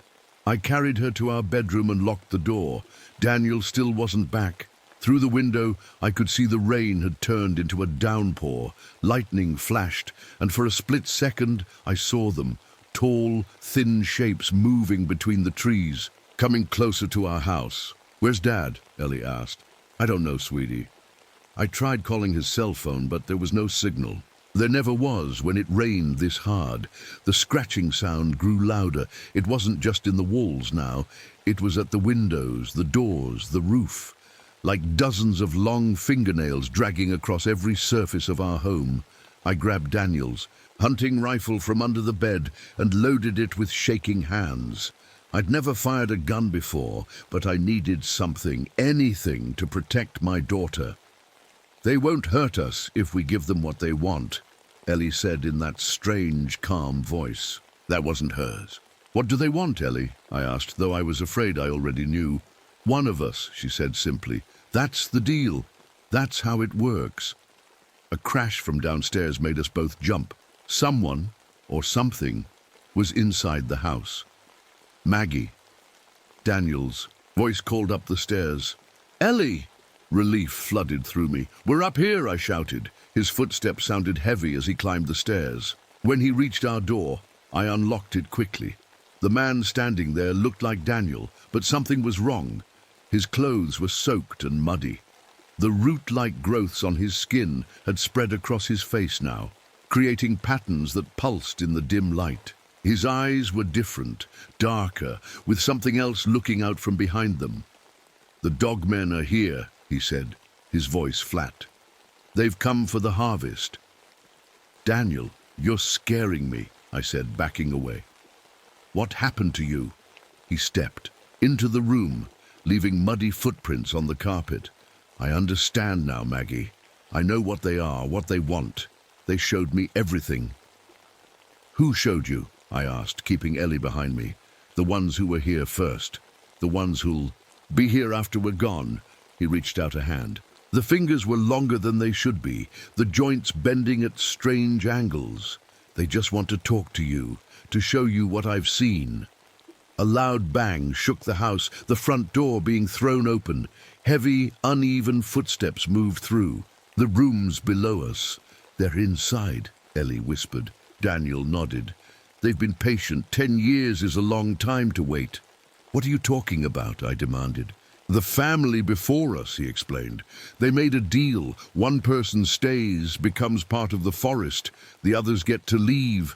That's how it works." "That's insane," I said, but deep down, I knew he was telling the truth. The journal in the root, cellar, the strange preserves, the town's reaction to us, it all made horrible sense now. "We need to choose," Daniel said, "or they'll choose for us." The footsteps were on the stairs now, slow, deliberate. I could hear a strange clicking sound, like bones shifting against each other. "I'll go," Daniel said. "I'm already changing. Can't you see?" He held up his arms, showing the root patterns that now covered most of his body. "It doesn't hurt. It's beautiful in a way, becoming part of something bigger." "No," I said firmly. "We're all leaving, right now." I grabbed Ellie's hand and pushed past Daniel, pulling her toward the window. Maybe we could climb down, make it to the car.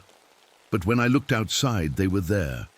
Dozens of them standing in the rain, tall, pale figures with too many joints. In their limbs, their skin was almost translucent, stretched over bone-like frames. They had no faces, just smooth skin with small holes where eyes should be. One of them looked up at our window. It raised a long, thin arm and pointed directly at us. "They've chosen," Daniel said behind me.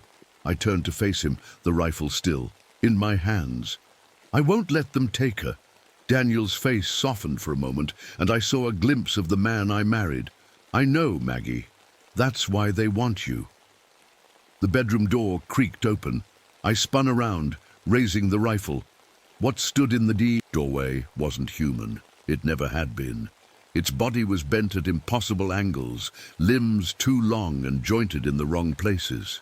Its skin was pale and papery, covered in symbols that matched the carvings on the boundary stones. It made a sound, a perfect imitation of my voice calling Ellie's name. Ellie stepped forward before I could stop her. "I told them about you, Mom, how special you are, how you understand plants better than anyone." I realized with horror that my daughter had been communicating with these things all along, that she had been helping them choose. "Your research wasn't wrong," Daniel said quietly. "Plants do respond to emotions. These creatures are part plant, part animal, part something else. They've been waiting for someone who could understand them." The thing in the doorway reached out a hand toward me. Its fingers were like roots, branching and splitting at the tips. I raised the rifle, but couldn't pull the trigger, not with Ellie standing so close to it. "If I go with them," I asked, my voice shaking, "you and Ellie can leave. You promise?" Daniel nodded. "That's the arrangement, has been for generations." I looked at my daughter, memorizing her face. "Ellie, go pack a bag. You and Dad are leaving tonight." "But Mom..." "Now, Ellie..." She hesitated, then ran to her room. The creature in the doorway moved aside to let her pass, its head turning to follow her movement. "Will it hurt?" I asked Daniel. He shook his head. "It's like falling asleep, and then you become part of something bigger, something ancient." I set down the rifle. There was no point in fighting. Even if I managed to kill one of these things, there were dozens more outside, and deep down I knew this was the only way to save my family. "I need to say goodbye to Ellie," I said. The creature made a sound, a soft clicking that might have been agreement. As I walked past it, I felt a strange calm settle over me. Maybe this was always meant to be. Maybe this is why my research led me here, to this valley, to these creatures that were part plant, part animal, part something else entirely. Maybe, in some strange way, I was finally going to prove my theories. Right. I just wished I'd have the chance to tell the world about it. I found Daniel's hunting rifle in the closet. My hands shook as I loaded it. The scratching sounds were getting louder, and I could hear something moving on the roof. "Mom," Ellie called from her room. "They're outside my window." I rushed to her, keeping the rifle pointed at the floor. Through the glass, I could see them, tall, thin shapes moving between the trees. Their skin looked like paper stretched over sticks. When they walked, their joints bent in ways that weren't right. "Get your backpack," I whispered. "Only what?" "You need. We're leaving." But Dad said, "I don't care what Dad said. We're all leaving together." I helped her pack quickly. Clothes, her favorite book, the little wooden bird Daniel had carved for her birthday. The whole time, I kept glancing out the window. The creatures were getting closer to the house. "Where's Dad?" Ellie asked. "I don't." "No, honey. We'll find him on the way out." We crept downstairs, avoiding the spots where the floor creaked. The scratching was at the front door now, long, slow drags like fingernails on wood. In the kitchen, I grabbed our emergency flashlight and car keys. That's when I saw the journal from the root cellar on the table. It was open to a page I hadn't seen before. "The tithe must be willing. The forest rejects those taken by force." My stomach turned cold. That's why Daniel had been acting so strange. He was preparing himself to be the sacrifice. "Ellie, stay behind me," I whispered, moving toward the back door.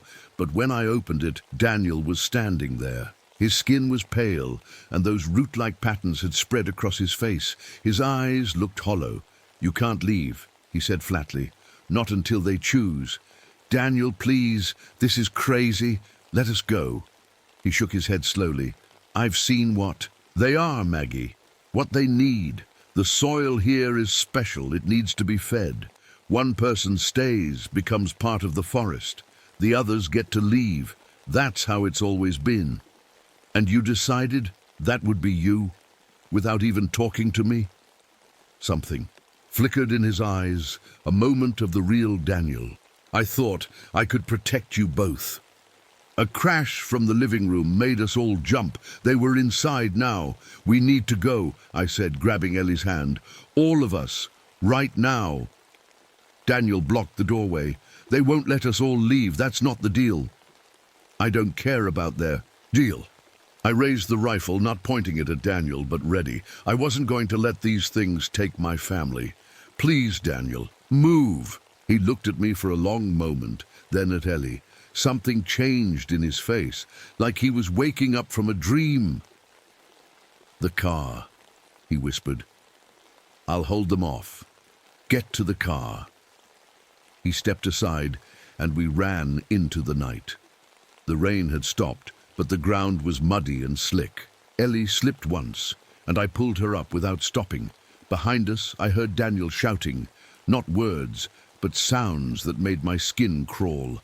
The creatures answered with their own cries, high and thin like wind through dead branches. We reached the car, and I fumbled with the keys. The engine sputtered once, twice, then roared to life. I threw it into reverse, spinning wheels in the mud before we shot backward down the driveway. In the headlights, I saw them. Dozens of pale figures, emerging from the trees, and among them Daniel, walking toward them with his arms outstretched. "Dad!" Ellie screamed, pressing her hands against the window. I wanted to stop, to go back for him, but I knew if I did, we'd all be lost. As we reached the boundary cairn at the edge of our property, the same dizziness hit me. The world spun, and I couldn't breathe. but I pushed through it, gripping the wheel so tight my knuckles turned white. Then suddenly it passed. We were through. In the rearview mirror, I saw the creatures gathered at the boundary watching us go. They couldn't follow. The cairns kept them in as much as they kept us out. Daniel stood among them, his face turned toward our retreating car. Even from this distance, I could see he was crying. "We can't leave him," Ellie sobbed. "We'll get help," I promised, though I knew no help would come. The town was part of this. They knew about the arrangement. We drove through the night, putting as much distance as possible between us and that valley. By morning, we had crossed the state line. I found a small motel where we could rest. As Ellie slept, I sat by the window, watching the sunrise. My phone buzzed with a text message. "Unknown number.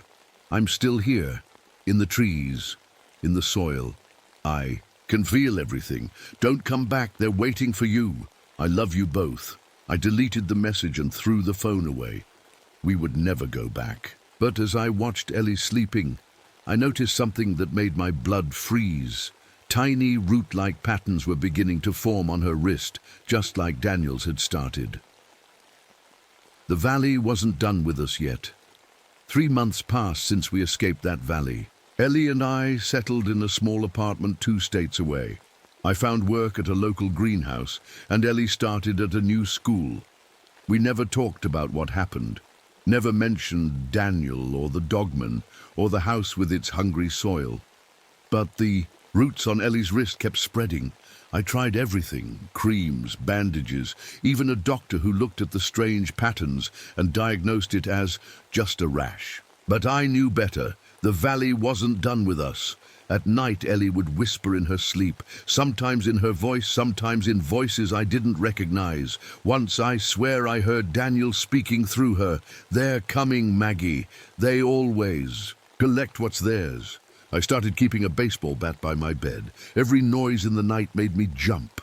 Every shadow seemed to stretch too long, bend at impossible angles. One morning, I found Ellie digging in our tiny apartment garden box. Her fingers were bloody, just like before. "What are you doing, sweetie?" I asked, trying to keep my voice steady. She looked up at me with dirt-rimmed eyes. "They're hungry, Mom. The soil here is all wrong. It needs to be fed." I pulled her inside and washed her hands. The root patterns had spread up to her elbow now. That night, I woke to scratching. Sounds at our 3rd-floor window. Impossible, I thought. Nothing could climb that high. But when I pulled back the curtain, I saw them, pale, thin fingers with too many joints, scraping at the glass. I screamed and grabbed Ellie from her bed, running to the bathroom where I locked the door. "They found us," Ellie said calmly. Too calmly. "Who found us?" I asked, though I already knew. "The dogmen. They want me to finish changing, like Dad did." I held her tight, feeling her small body against mine. "I won't let them take you. You can't stop it, Mom. It's already happening." She rolled up her sleeve to show me. The root patterns had spread across her chest now, pulsing slightly beneath her skin. The next day, I packed our things again. We drove farther west, crossing another state line. I found us a motel in the desert, as far from forests and fertile soil as I could. Yet for a while it seemed to work. The dry air and scorching sun slowed the spread of Ellie's condition. The roots on her skin dried out, turning from green-brown to a pale white. But then the dreams started for me too. I saw Daniel walking through endless trees, his body no longer human. His skin was pale and papery, his limbs too long, joints bending, in ways they shouldn't, but his eyes, they were still his, and they were sad. "You can't run forever, Maggie," he said in my dream. "The valley needs a tithe. If not Ellie, then someone else. That's the arrangement." I woke up sweating, heart pounding. Beside me, Ellie slept peacefully for the first time in months. The next morning, I made a decision. I called Walter McCutcheon back in that small mountain. A town. It took some convincing for the store clerk to put him on the phone. "Mrs. Lawson," he said when he finally came to the phone, "you shouldn't have called here." "I need to know how to stop it," I said. "The roots, they're spreading on Ellie." A long silence, then, "You can't stop it, not unless..." "Unless what?" unless someone takes her place. That's how it works. The tithe must be willing. I thought about Daniel walking toward those creatures with his arms outstretched. He had tried to save us. What if I come back? I asked. Just me. Would they take me instead? Another long silence. Maybe. The soil is particular about what it accepts, but it might work. I hung up and looked at Ellie, playing with her cereal at the motel table. The roots had spread to her neck now, tiny tendrils creeping toward her face. We're going on a trip, I told her. Back to the valley, she asked, and I saw hope in her eyes. It broke my heart. Yes, but just for a little while. We drove for 2 days straight, stopping only for gas and food. As we got closer to the Appalachians, I could feel something pulling at me. Not the dizziness from before, but a kind of longing. Like the valley was calling me home. Ellie felt it too. She sat up straighter in her seat, her eyes bright. The roots on her skin seemed to pulse with new life. When we reached the town, Walter was waiting at the general store. He looked older, his face lined with worry. "You shouldn't have come back," he said, but there was resignation in his voice. He knew why we were here. "I need to make a deal," I said. "Me for Ellie." He nodded slowly. "I'll take you to the boundary, but after that, you're on your own." We followed his truck up the winding mountain road. Ellie was quiet beside me, but I could feel her excitement. The valley wanted her back.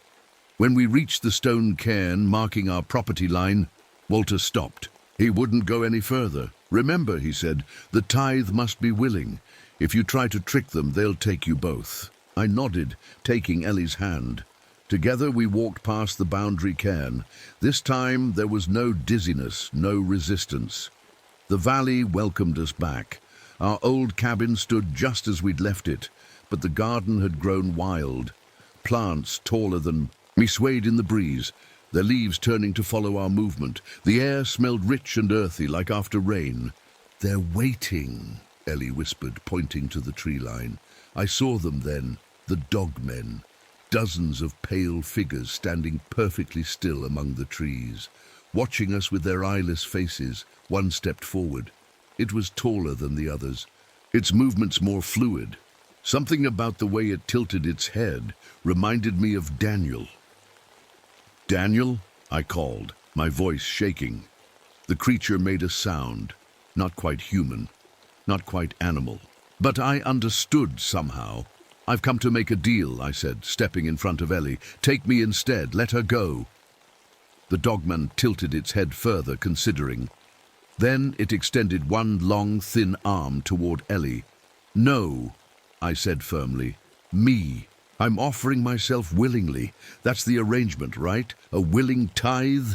The creature paused. Then slowly it withdrew its arm from Ellie and pointed at me instead. I felt a strange calm settle over me. This was right. This was how it had to be. "Ellie," I said, kneeling to look her in the eyes, "you need to go with Walter. He'll take care of you." "But Mom," "No buts. This is how it has to be."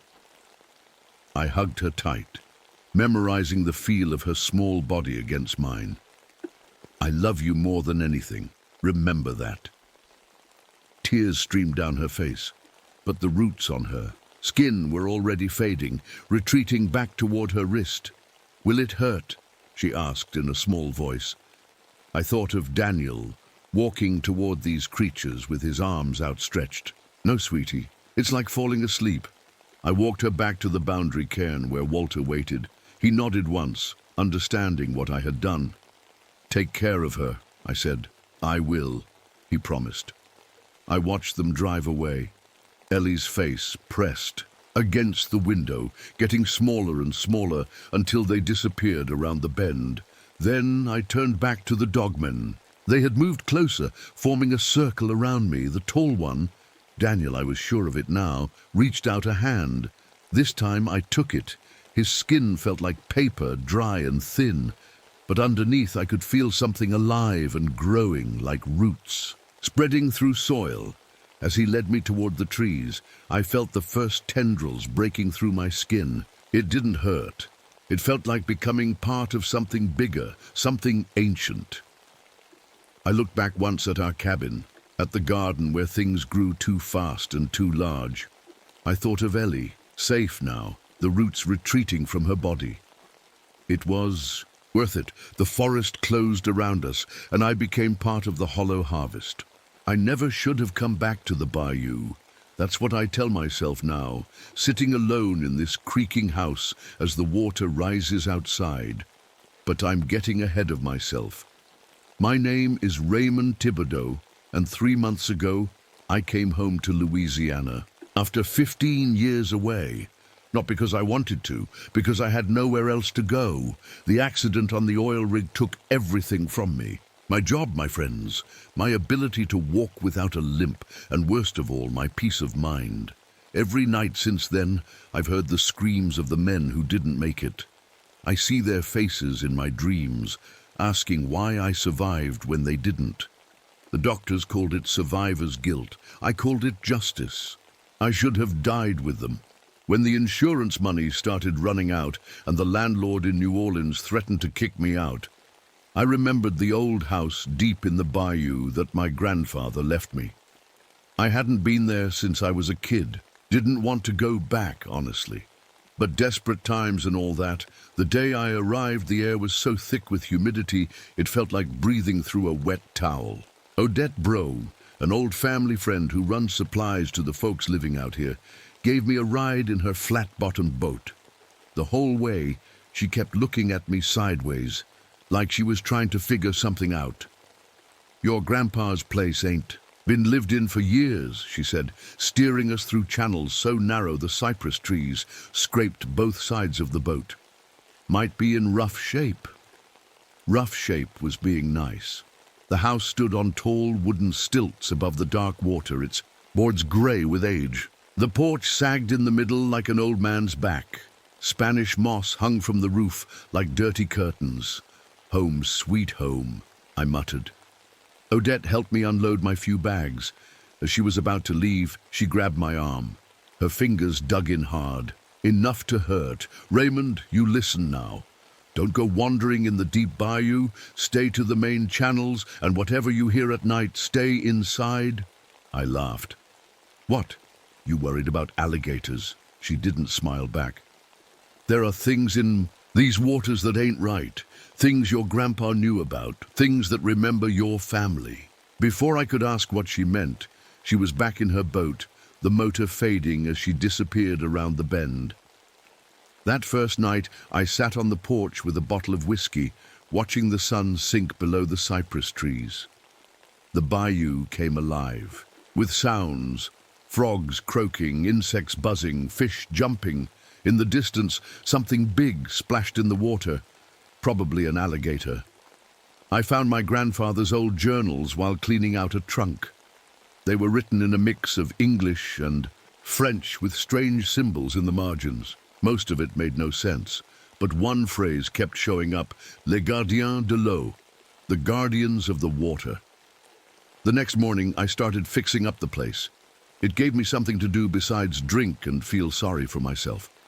I repaired the roof, replaced broken boards on the porch, and cleared out years of dirt and animal nests. The work was good for me. For the first time since the accident, I slept without nightmares. That's when the drought started. Day after day of blistering heat without a drop of rain. The water level in the bayou dropped lower than anyone had seen in decades. Odette told me it was the worst drought since 1953. "Nature's got a way of balancing things," she said during one of her supply runs. "Too much water for years, now not enough. But when the water goes down..." She trailed off, looking out at the exposed mud banks. "What?" I asked. "Things get revealed that should stay hidden." I found out what she meant a week later. I was setting crawfish traps near a newly exposed mudflat when my foot hit something hard. Thinking it was a log, I kicked at it to move it aside. It wasn't a log, it was a stone, perfectly round and carved with the same symbols from my grandfather's journal. And it wasn't alone. As the water receded more, I could see dozens of stones, arranged in a perfect circle, half buried in the mud. That night, I dreamed I was underwater, looking up at the surface from below.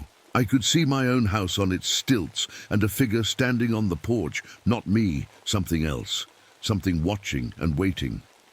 I woke up gasping for air, my sheets soaked with sweat, and that's when I heard it. A soft, wet sound coming from beneath the house, like something dragging itself through the mud. Thump, drag, thump, drag. I grabbed my flashlight and limped to the window. In the beam of light, I caught a glimpse of something moving back into the water, something too big to be a normal animal, with skin that gleamed like wet leather.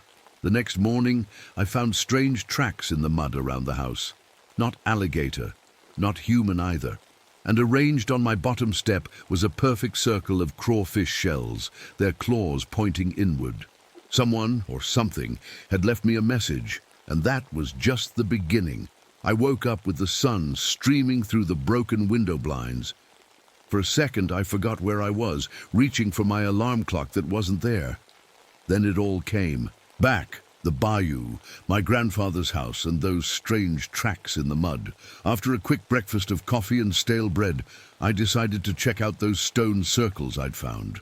I needed answers, and sitting around worrying wouldn't get me any. The water had dropped even lower overnight. What used to be underwater was now a field of cracked mud stretching out from my house. The smell was awful, like rotten eggs and dead fish. I covered my nose with my shirt as I limped across the exposed bayou bottom. The stone circle looked different in the morning light.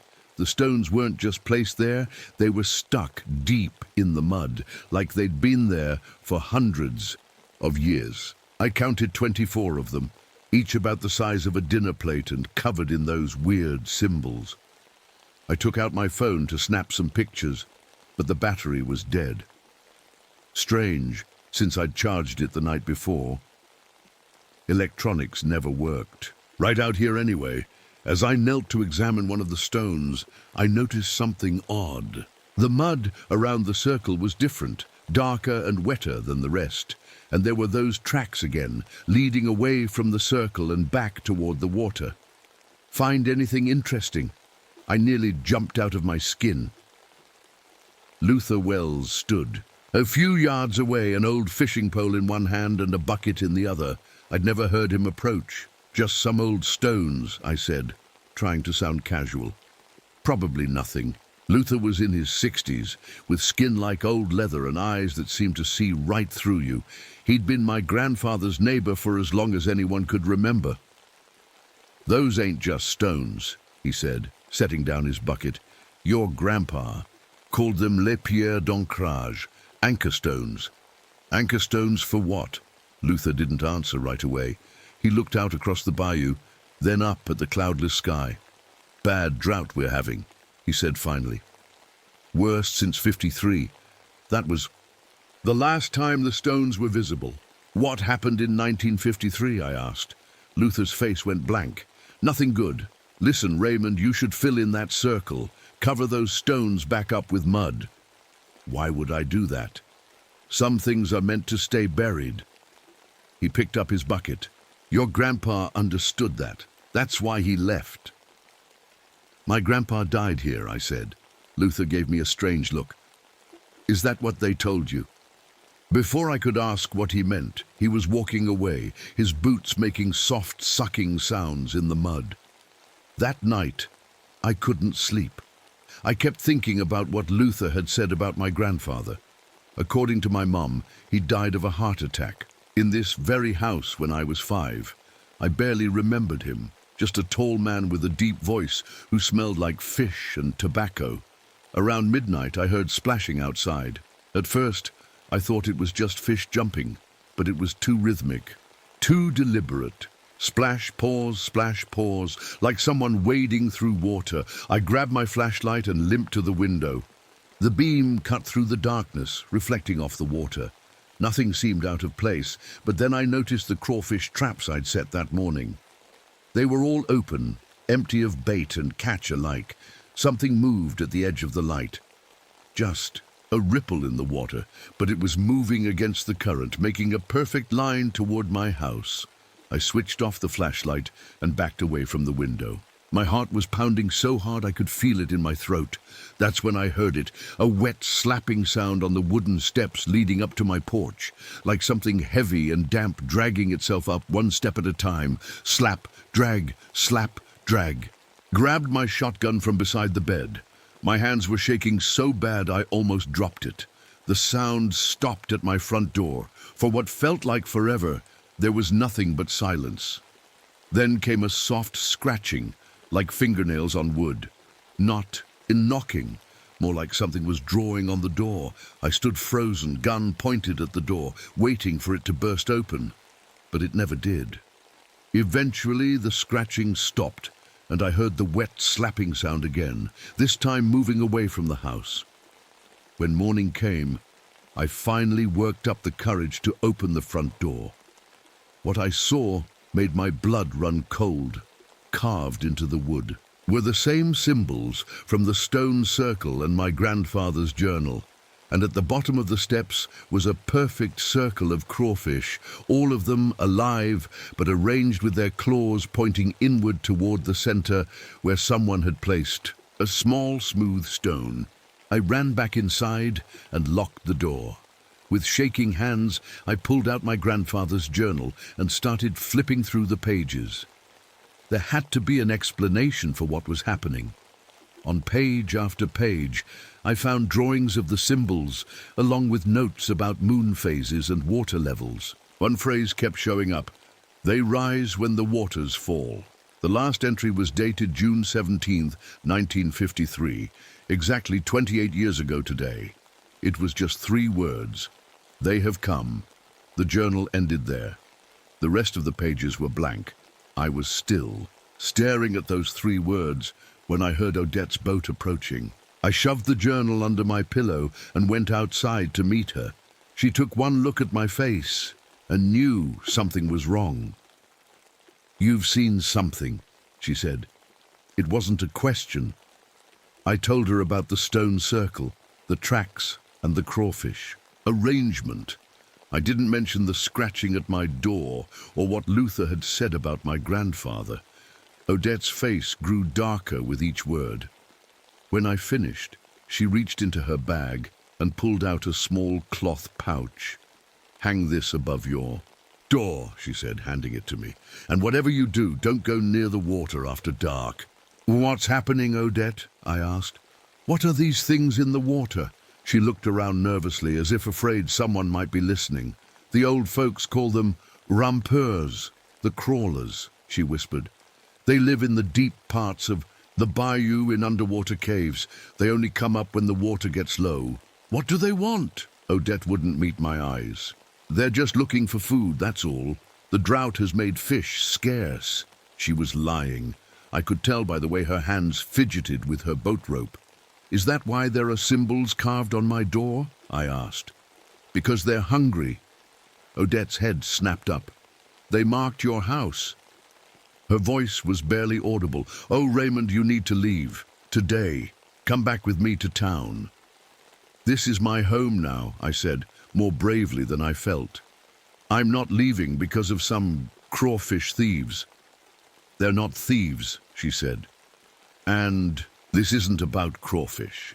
"Then what is it about?" Odette looked out at the water, her eyes filled with fear. "Your family, your blood. There's a reason your grandfather built this house where he did. There's a reason your mother took you away and never came back." Before I could ask what she meant, we heard a loud splash from the far side of the house. Something big had just entered the water. "I have to go," Odette said, jumping back in her boat. "Remember what I said. Hang that pouch and stay out of the water after dark." As her boat disappeared around the bend, I looked down at the small cloth bag in my hand. It smelled of herbs and something else I couldn't identify. I didn't believe in superstitions, but I hung it above my door anyway. That night, for the first time since the accident, I dreamed of something other than the oil rig. I dreamed I was underwater, looking up at my house from below. The stilts looked like tree trunks, stretching up to a surface that rippled with moonlight. In the dream, I could breathe underwater. It felt natural, right? I swam around my house, touching the wooden stilts, feeling the current against my skin. Then I saw them, shapes moving in the dark water around me. Human-like, but not human. Their skin gleamed like wet leather, and their eyes reflected the moonlight like mirrors. They were watching me, waiting for something. I woke up gasping for air, my sheets soaked with sweat. My skin felt tight and itchy, especially between my fingers. When I turned on the light to check, I saw something that made my heart stop. The skin between my fingers was stretching, forming thin webs. What was happening to me? I stared at my hands in the dim morning light. The webbing between my fingers wasn't just my imagination. It was thin, almost transparent, but definitely there. I rubbed at it, hoping it would flake off like dried skin, but it stayed put. What was happening to me? After a quick breakfast, I pulled out my grandfather's journal again. There had to be something in there that could explain what was going on. I flipped through the pages until I found entries about physical changes. The water calls to those. With the blood, one passage read, first the dreams, then the body follows. The skin between fingers stretches, eyes adjust to see in murky depths. The need to submerge grows stronger each day. My heart pounded as I read. This wasn't just happening to me. It had happened to my grandfather too. I jumped at the sound of a boat motor approaching. Through the window, I saw Luther's small fishing boat tied up at my dock, but Luther wasn't in it. The boat was empty, rocking gently in the water. Cautiously, I limped outside. "Luther!" I called. No answer. I checked the boat. Luther's fishing gear was there, along with his thermos of coffee still warm. It was like he'd just stepped away for a minute. But there was something else, too. A small wooden box with my name carved into the lid. Inside, the box was a key, old and rusty, with a tag attached that read Boathouse number 7. I didn't know of any boathouses around here, especially not one with that number. I was still examining the key when I heard splashing from the other side of the house. Moving as quietly as I could with my bad leg, I peered around the corner. Luther was there, waist deep in the water. But something was wrong. He stood unnaturally still, facing away from me. His clothes were soaked, clinging to his thin frame. "Luther!" I called again, my voice shaking a little. He turned slowly. His face was blank, eyes staring right through me. Water dripped from his mouth when he spoke. "They're coming up, Raymond," he said in a flat voice. "The drought has weakened the boundaries, the anchor stones are exposed, the circle is broken." "Who's coming up, Luther? What are you talking about?" "Your grandfather knew. That's why he built here, to watch, to maintain the balance." Luther's voice didn't sound like his own. It was deeper, with a strange, gurgling quality. "But he failed his duty. Now it falls to you." "What duty? Luther, you're not making sense." Luther took a step toward me, still waist deep in the water. "The change has already begun in you. You feel it, don't you? The pull of the water, the dreams, the webbing between your fingers." I took a step back. "How did he know about that?" "You have a choice to make, Raymond," Luther continued. "Embrace what you're becoming or fight it. But know this, they won't let you leave. Not now, not ever." Before I could respond, Luther fell backward into the water with a splash. I rushed forward, scanning the surface for any sign of him, but the water was still and empty, as if he'd never been there at all. That afternoon, I decided to find Boathouse number 7. I needed answers, and sitting around waiting wasn't getting me anywhere. I took Luther's boat. Figuring he wouldn't mind since he'd left it at my dock, I followed the main channel for about an hour, checking every inlet and creek. The drought had changed the landscape, making it hard to navigate. Fallen trees blocked some paths, while others led to nothing but mudflats. Finally, as the sun was starting to sink, I found it. Boathouse No. 7 was barely visible among the cypress trees, its weathered boards blending with the bark. It looked abandoned, the dock half collapsed into the water. The rusty key worked, though the lock fought me every step of the way. Inside, the air was thick with dust and the smell of old paper. Shelves lined the walls, filled with jars of preserved specimens, fish with extra fins, frogs with too many legs, things I couldn't even identify. But it was the back wall that caught my attention. A large map of the bayou was pinned there, with red circles marking specific locations. One of those circles was right where my house stood. Another was at the stone circle I'd found. The rest were scattered throughout the bayou, forming a larger circle when connected. Below the map was a desk covered in papers. Most were yellowed with age, the handwriting faded. But one stood out, a letter addressed to me, dated just 3 months ago. "Raymond," it began. "If you're reading this, then I've failed to meet you as planned. The water is rising faster than expected, and they grow impatient. You must understand what you are, what our family has always been. The Guardians need us as much as we need them. The balance must be maintained." It was signed, "Your grandfather, Elijah Thibodeau." My grandfather, who supposedly died 20 years ago, had written me a letter 3 months ago. My head spun with questions. Was he still alive? And what did he mean by, "what you are"? The light was fading fast. I needed to get back before dark. Odette's warning echoed in my mind. "Stay out of the water after dark." I was halfway home when the boat's motor sputtered and died. No amount of pulling on the starter cord would bring it back to life. I was stranded as the last light drained from the sky. The bayou changed at night. Sounds carried differently over the water. Shadows moved in ways they shouldn't. And something was moving in those shadows, following my boat.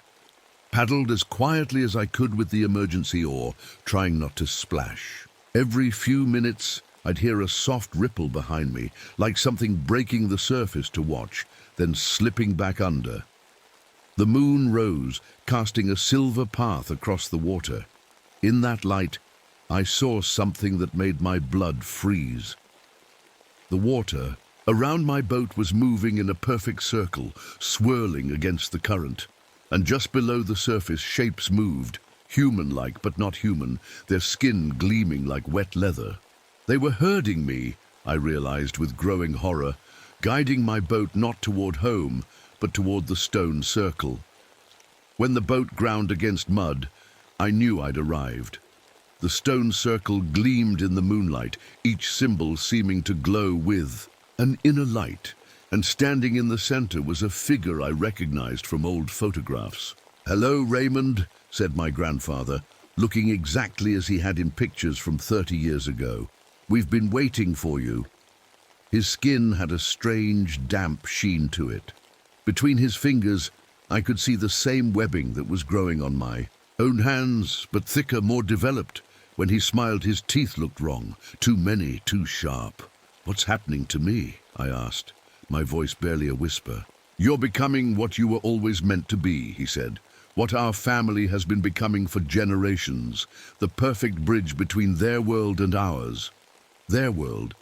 Who are they? As if in answer, the water around the mudflat began to churn. One by one they emerged, the crawlers, as Odette had called them, humanoid but with translucent skin that revealed shadowy organs beneath. Their eyes were large and reflective, their mouths full of needle-like teeth. Some had extra limbs, others had fins along their spines. I should have been terrified. I should have run. But something deep inside me recognized them, the same part of me that understood the language in my dreams. "They've been here longer than us," my grandfather explained. "They built cities beneath the water when humans were still living in caves. But they need us now. The water is changing, warming, becoming polluted. They're adapting, evolving, and they need our help to do it." The webbing, the dreams. "You're saying I'm turning into one of them?" Not exactly. You're becoming something new, a hybrid, someone who can live in both worlds, help both species survive what's coming. I looked down at my hands, at the webbing that seemed to have grown even since morning. Do I have a choice? My grandfather's face softened. There's always a choice, Raymond. But before you make it, there's something you should see. He led me to the water's edge. The crawlers parted, forming a path through the water. Look down, he said. Really look. I did. At first, I saw only my reflection in the moonlit water. But then my vision shifted like focusing a camera, and I could see deeper. Below the surface was a structure. Massive stone buildings arranged in a perfect circle around a central tower, an underwater city hidden beneath the bayou all this time. Their home, my grandfather said, and if you choose it, yours too. As I stared into the depths, something inside me responded. The water no longer seemed alien and threatening. It felt like home. But was I ready to leave my human life behind, to become something else entirely? The choice hung before me, as murky and deep as the bayou itself. That night, as I lay in bed unable to sleep, I heard the wet, slapping sounds on my porch again. But this time, I wasn't afraid. I knew they were waiting for my answer. The question was, what would it be? I woke up with sunlight streaming through my window. For a moment, everything felt normal, just another hot day in the bayou. Then I looked at my hands. The webbing had grown overnight, now stretching halfway up my fingers. I flexed my hands, watching the thin skin stretch between them. It didn't hurt. It felt right. My grandfather's letter kept playing in my mind. You must understand what you are, what our family has always been. What exactly did that mean? And how could he have written me a letter if he died 20 years ago? I needed answers, and I knew where to find them. I had to go back to the stone circle. The drought was getting worse. As I limped along the exposed mud flats, I noticed how much more of the bayou bottom was visible now. The water had dropped at least another foot overnight. The smell was awful, rotting plants and dead fish baking in the sun. When I reached the stone circle, my grandfather wasn't there. Part of me had hoped he would be, waiting to explain everything. Instead, I found another arrangement of crawfish, this time forming a perfect arrow pointing toward the center of the circle. I stepped carefully between the stones and stood where the arrow pointed. Nothing happened at first. Then I felt it, a slight vibration coming up through the mud. It grew stronger, making the water in nearby puddles ripple in perfect circles. The ground beneath my feet shifted. I jumped back just as a section of mud collapsed, revealing a hole about 3 feet wide. Stone steps led down into darkness. I should have been scared. I should have run back home and packed my things and left this place forever. But that's strange. Pull I'd been feeling toward the water was now pulling me toward this hole. I took out my flashlight and started down the steps. They spiraled down into the earth, the walls made of the same stone as the circle. The air grew cooler and damper as I descended. After about 50 steps, I reached the bottom. I was in a round chamber with a low ceiling. The walls were covered in symbols like those in my grandfather's journal. In the center of the room was a pool of water, perfectly circular, and so still it looked like glass.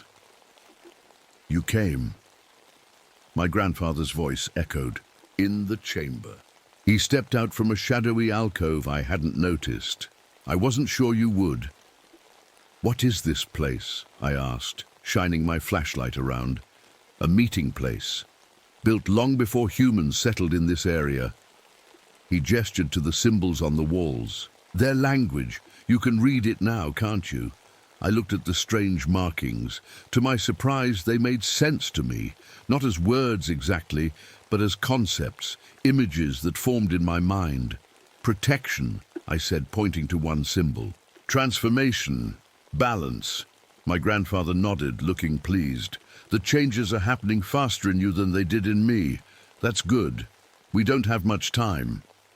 Time for what? What's happening to me? He moved to the edge of the pool. Come, look. I approached cautiously and peered into the water. At first I saw only my reflection, then like before my vision shifted. The water seemed to become transparent, revealing not a bottom, but a tunnel leading down and away. This is one of many entrances to their city, my grandfather explained.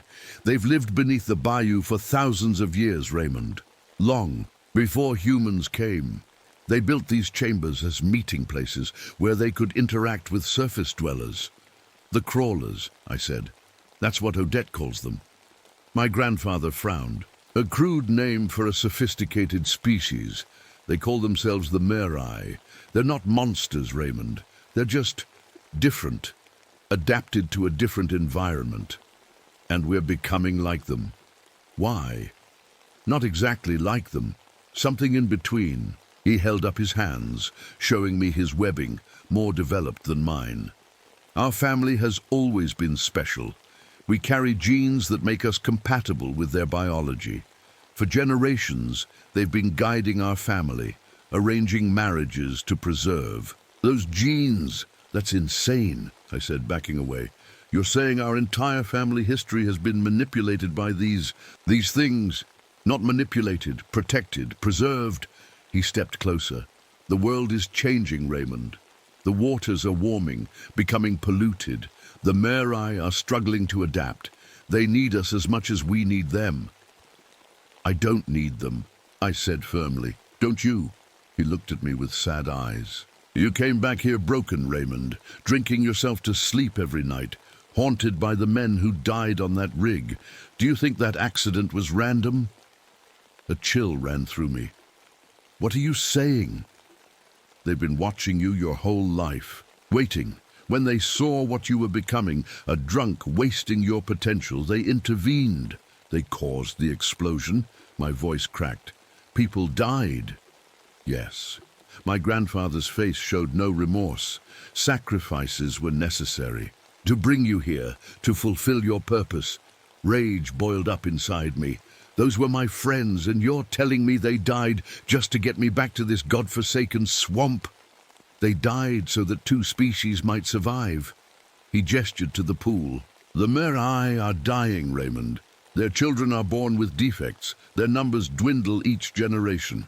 They need new genetic material, our genetic material, to survive. And what about what I need? I shouted, my voice echoing off the stone walls. Did anyone think about that? You need purpose, he said simply. You need to belong.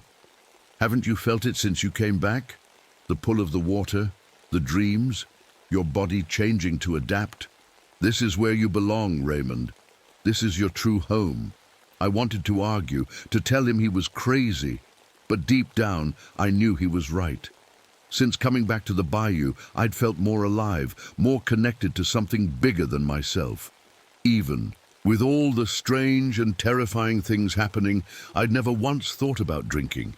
The nightmares of the oil rig had faded. What exactly do they want from me? I asked finally. The same thing they wanted from me. To be a bridge between our worlds, to help them adapt to the changing environment, to teach them about human society so they can better protect themselves. And in return, knowledge, purpose, belonging. He smiled. And life, Raymond, a long life. I'm 73 years old, though I don't look it. The change is slow, aging considerably. I looked at my grandfather, who appeared no older than 40. Was he telling the truth? Could these creatures really offer such things? There's something else you should know, he said, his voice growing serious. The drought is no accident. The Merai have technology that can influence weather patterns. They created this drought to expose the stone circles, to make it easier for us to communicate. They can control the weather, I asked, incredulous. To some extent, yes, but it's taking a toll on them. They can't maintain it much longer. Soon, the rains will come. A flood unlike anything seen in decades. The bayou will rise, covering everything, including your house. You're saying I'll drown if I don't join them. He shook his head. I'm saying you have a choice to make, and not much time to make it. The flood comes in 3 days. You can leave before then, go back to your life in the city, or you can embrace what you're becoming and join us beneath the waters. Us? You've already chosen, haven't you? 20 years ago, he nodded. The world thinks I died of a heart attack. In reality, I completed my transformation and joined the Mirai. I've been living in their city ever since, helping them understand the surface world. My head was spinning with all this information. It seemed impossible, and yet the evidence was all around me. The webbing between my fingers, the strange symbols I could somehow read. The underwater city I'd glimpsed. I need time to think. I said, of course. My grandfather gestured to the stairs. Go home. Consider everything I've told you. But remember, 3 days, Raymond. Then the waters rise. As I climbed back up the stone steps, my mind raced with questions. Was I really considering this, leaving my human life behind to join some underwater civilization? It sounded crazy. But then I thought about what waited for me on the surface.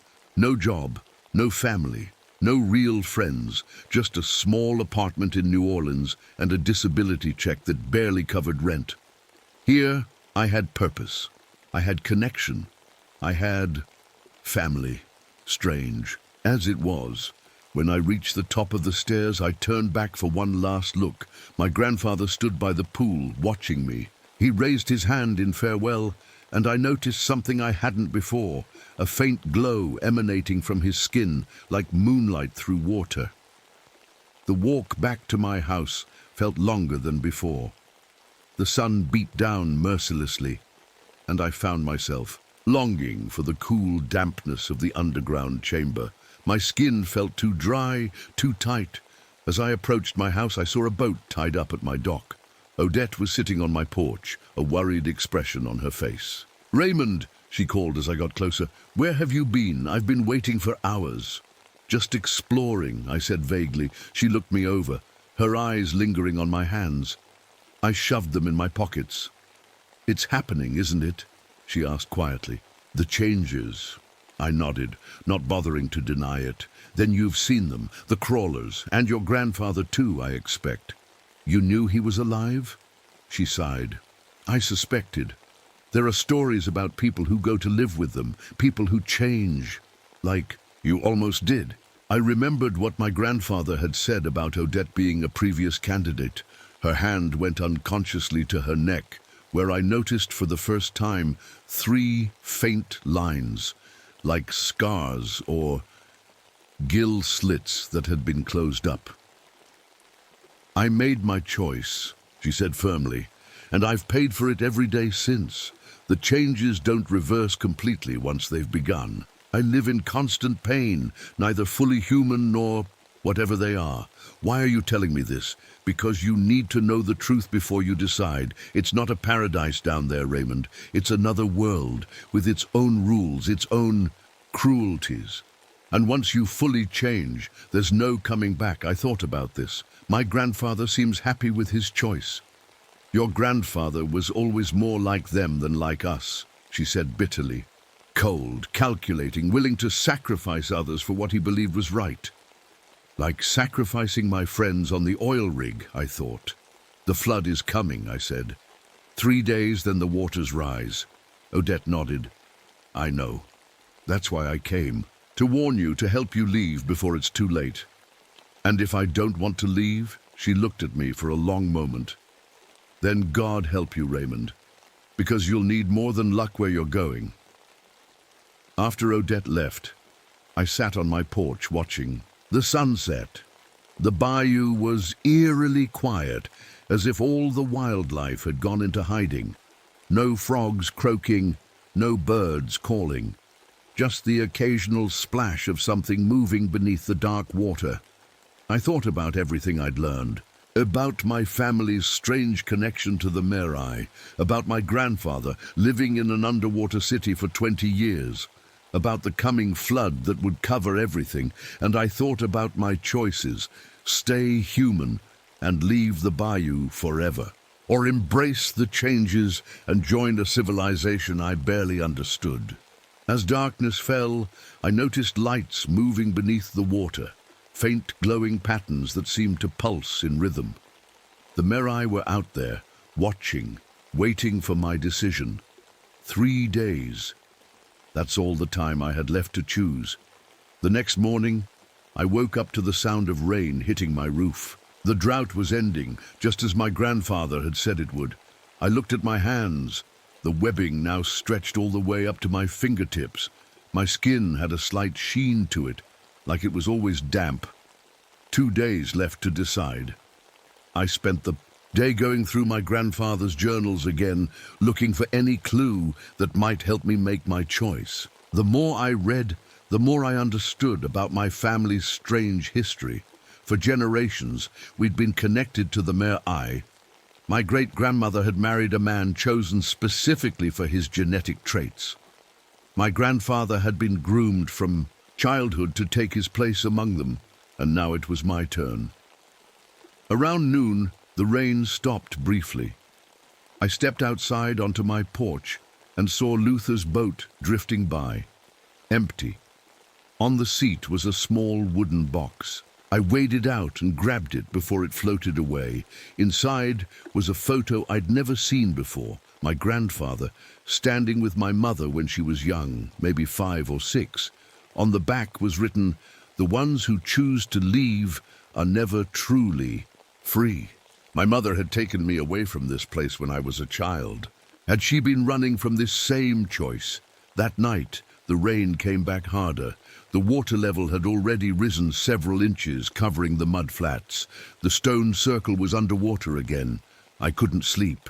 Every time I closed my eyes, I saw the underwater city, felt the pull of it calling to me. Around midnight, I heard a soft tapping at my door. It was Odette, soaking wet and looking scared.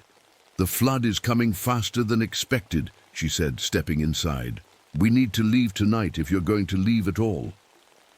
"How bad will it get?" I asked. "Bad enough to cover your house.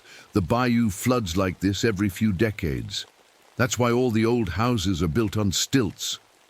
She looked at my hands and winced. "The changes are happening fast in you." I nodded. "Faster than I expected." "Have you decided?" she asked quietly. Had I? Part of me wanted to run, to go back to my old life and pretend none of this had happened. But another part, a growing part, wanted to embrace this new world, to discover what I might become. "They killed my friends," I said. "On the oil rig. How can I join them after that?" Odette looked at me sadly.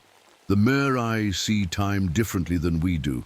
To them, a few human lives now might save thousands later. They're not evil, Raymond. Just different. And my grandfather, he let it happen. He made his choice long ago," she said. "Now you must make yours." As we talked, the rain grew heavier.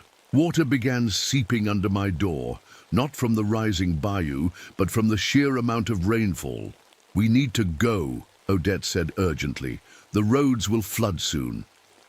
I looked around at the house that had become my home, at the journals that had revealed my strange heritage, at my hands, no longer fully human. "I need to see them one more time," I said, "before I decide." Odette shook her head. "There's no time." But I was already moving to the door. The rain hit me like a wall of water, but it felt good on my skin. I walked to the edge of my porch and looked down at the dark water. They were there, waiting. Their eyes reflected the dim porch light, dozens of them forming a circle around my house. My grandfather emerged from the water, climbing the steps with ease despite the rain. His skin glowed faintly in the darkness. "The flood comes early," he said. "You must choose now, Raymond." I looked back at Odette, standing in my doorway, then at my grandfather, his webbed hand extended toward me. 2 paths, 2 possible futures. I took a deep breath and made my choice. 3 months later, a search and rescue team found my empty house, half submerged in the bayou. My boat was still tied to the dock. All my belongings were there, untouched by the flood. Waters. It was as if I had simply walked out and never returned. The official report listed me as missing, presumed drowned in the historic flood that hit the bayou that spring. But sometimes, when the moon is full and the water is still, the locals say they see lights moving beneath the surface of the bayou, and occasionally a figure watching from the water's edge, not quite human, but not quite something else. They say if you look into its eyes, you can see the reflection of an underwater city, a place of wonder and terror, where the line between monster and man blurs like land and water in the misty bayou. As for me, I found my purpose. I found my home. I found where I truly belong, between two worlds.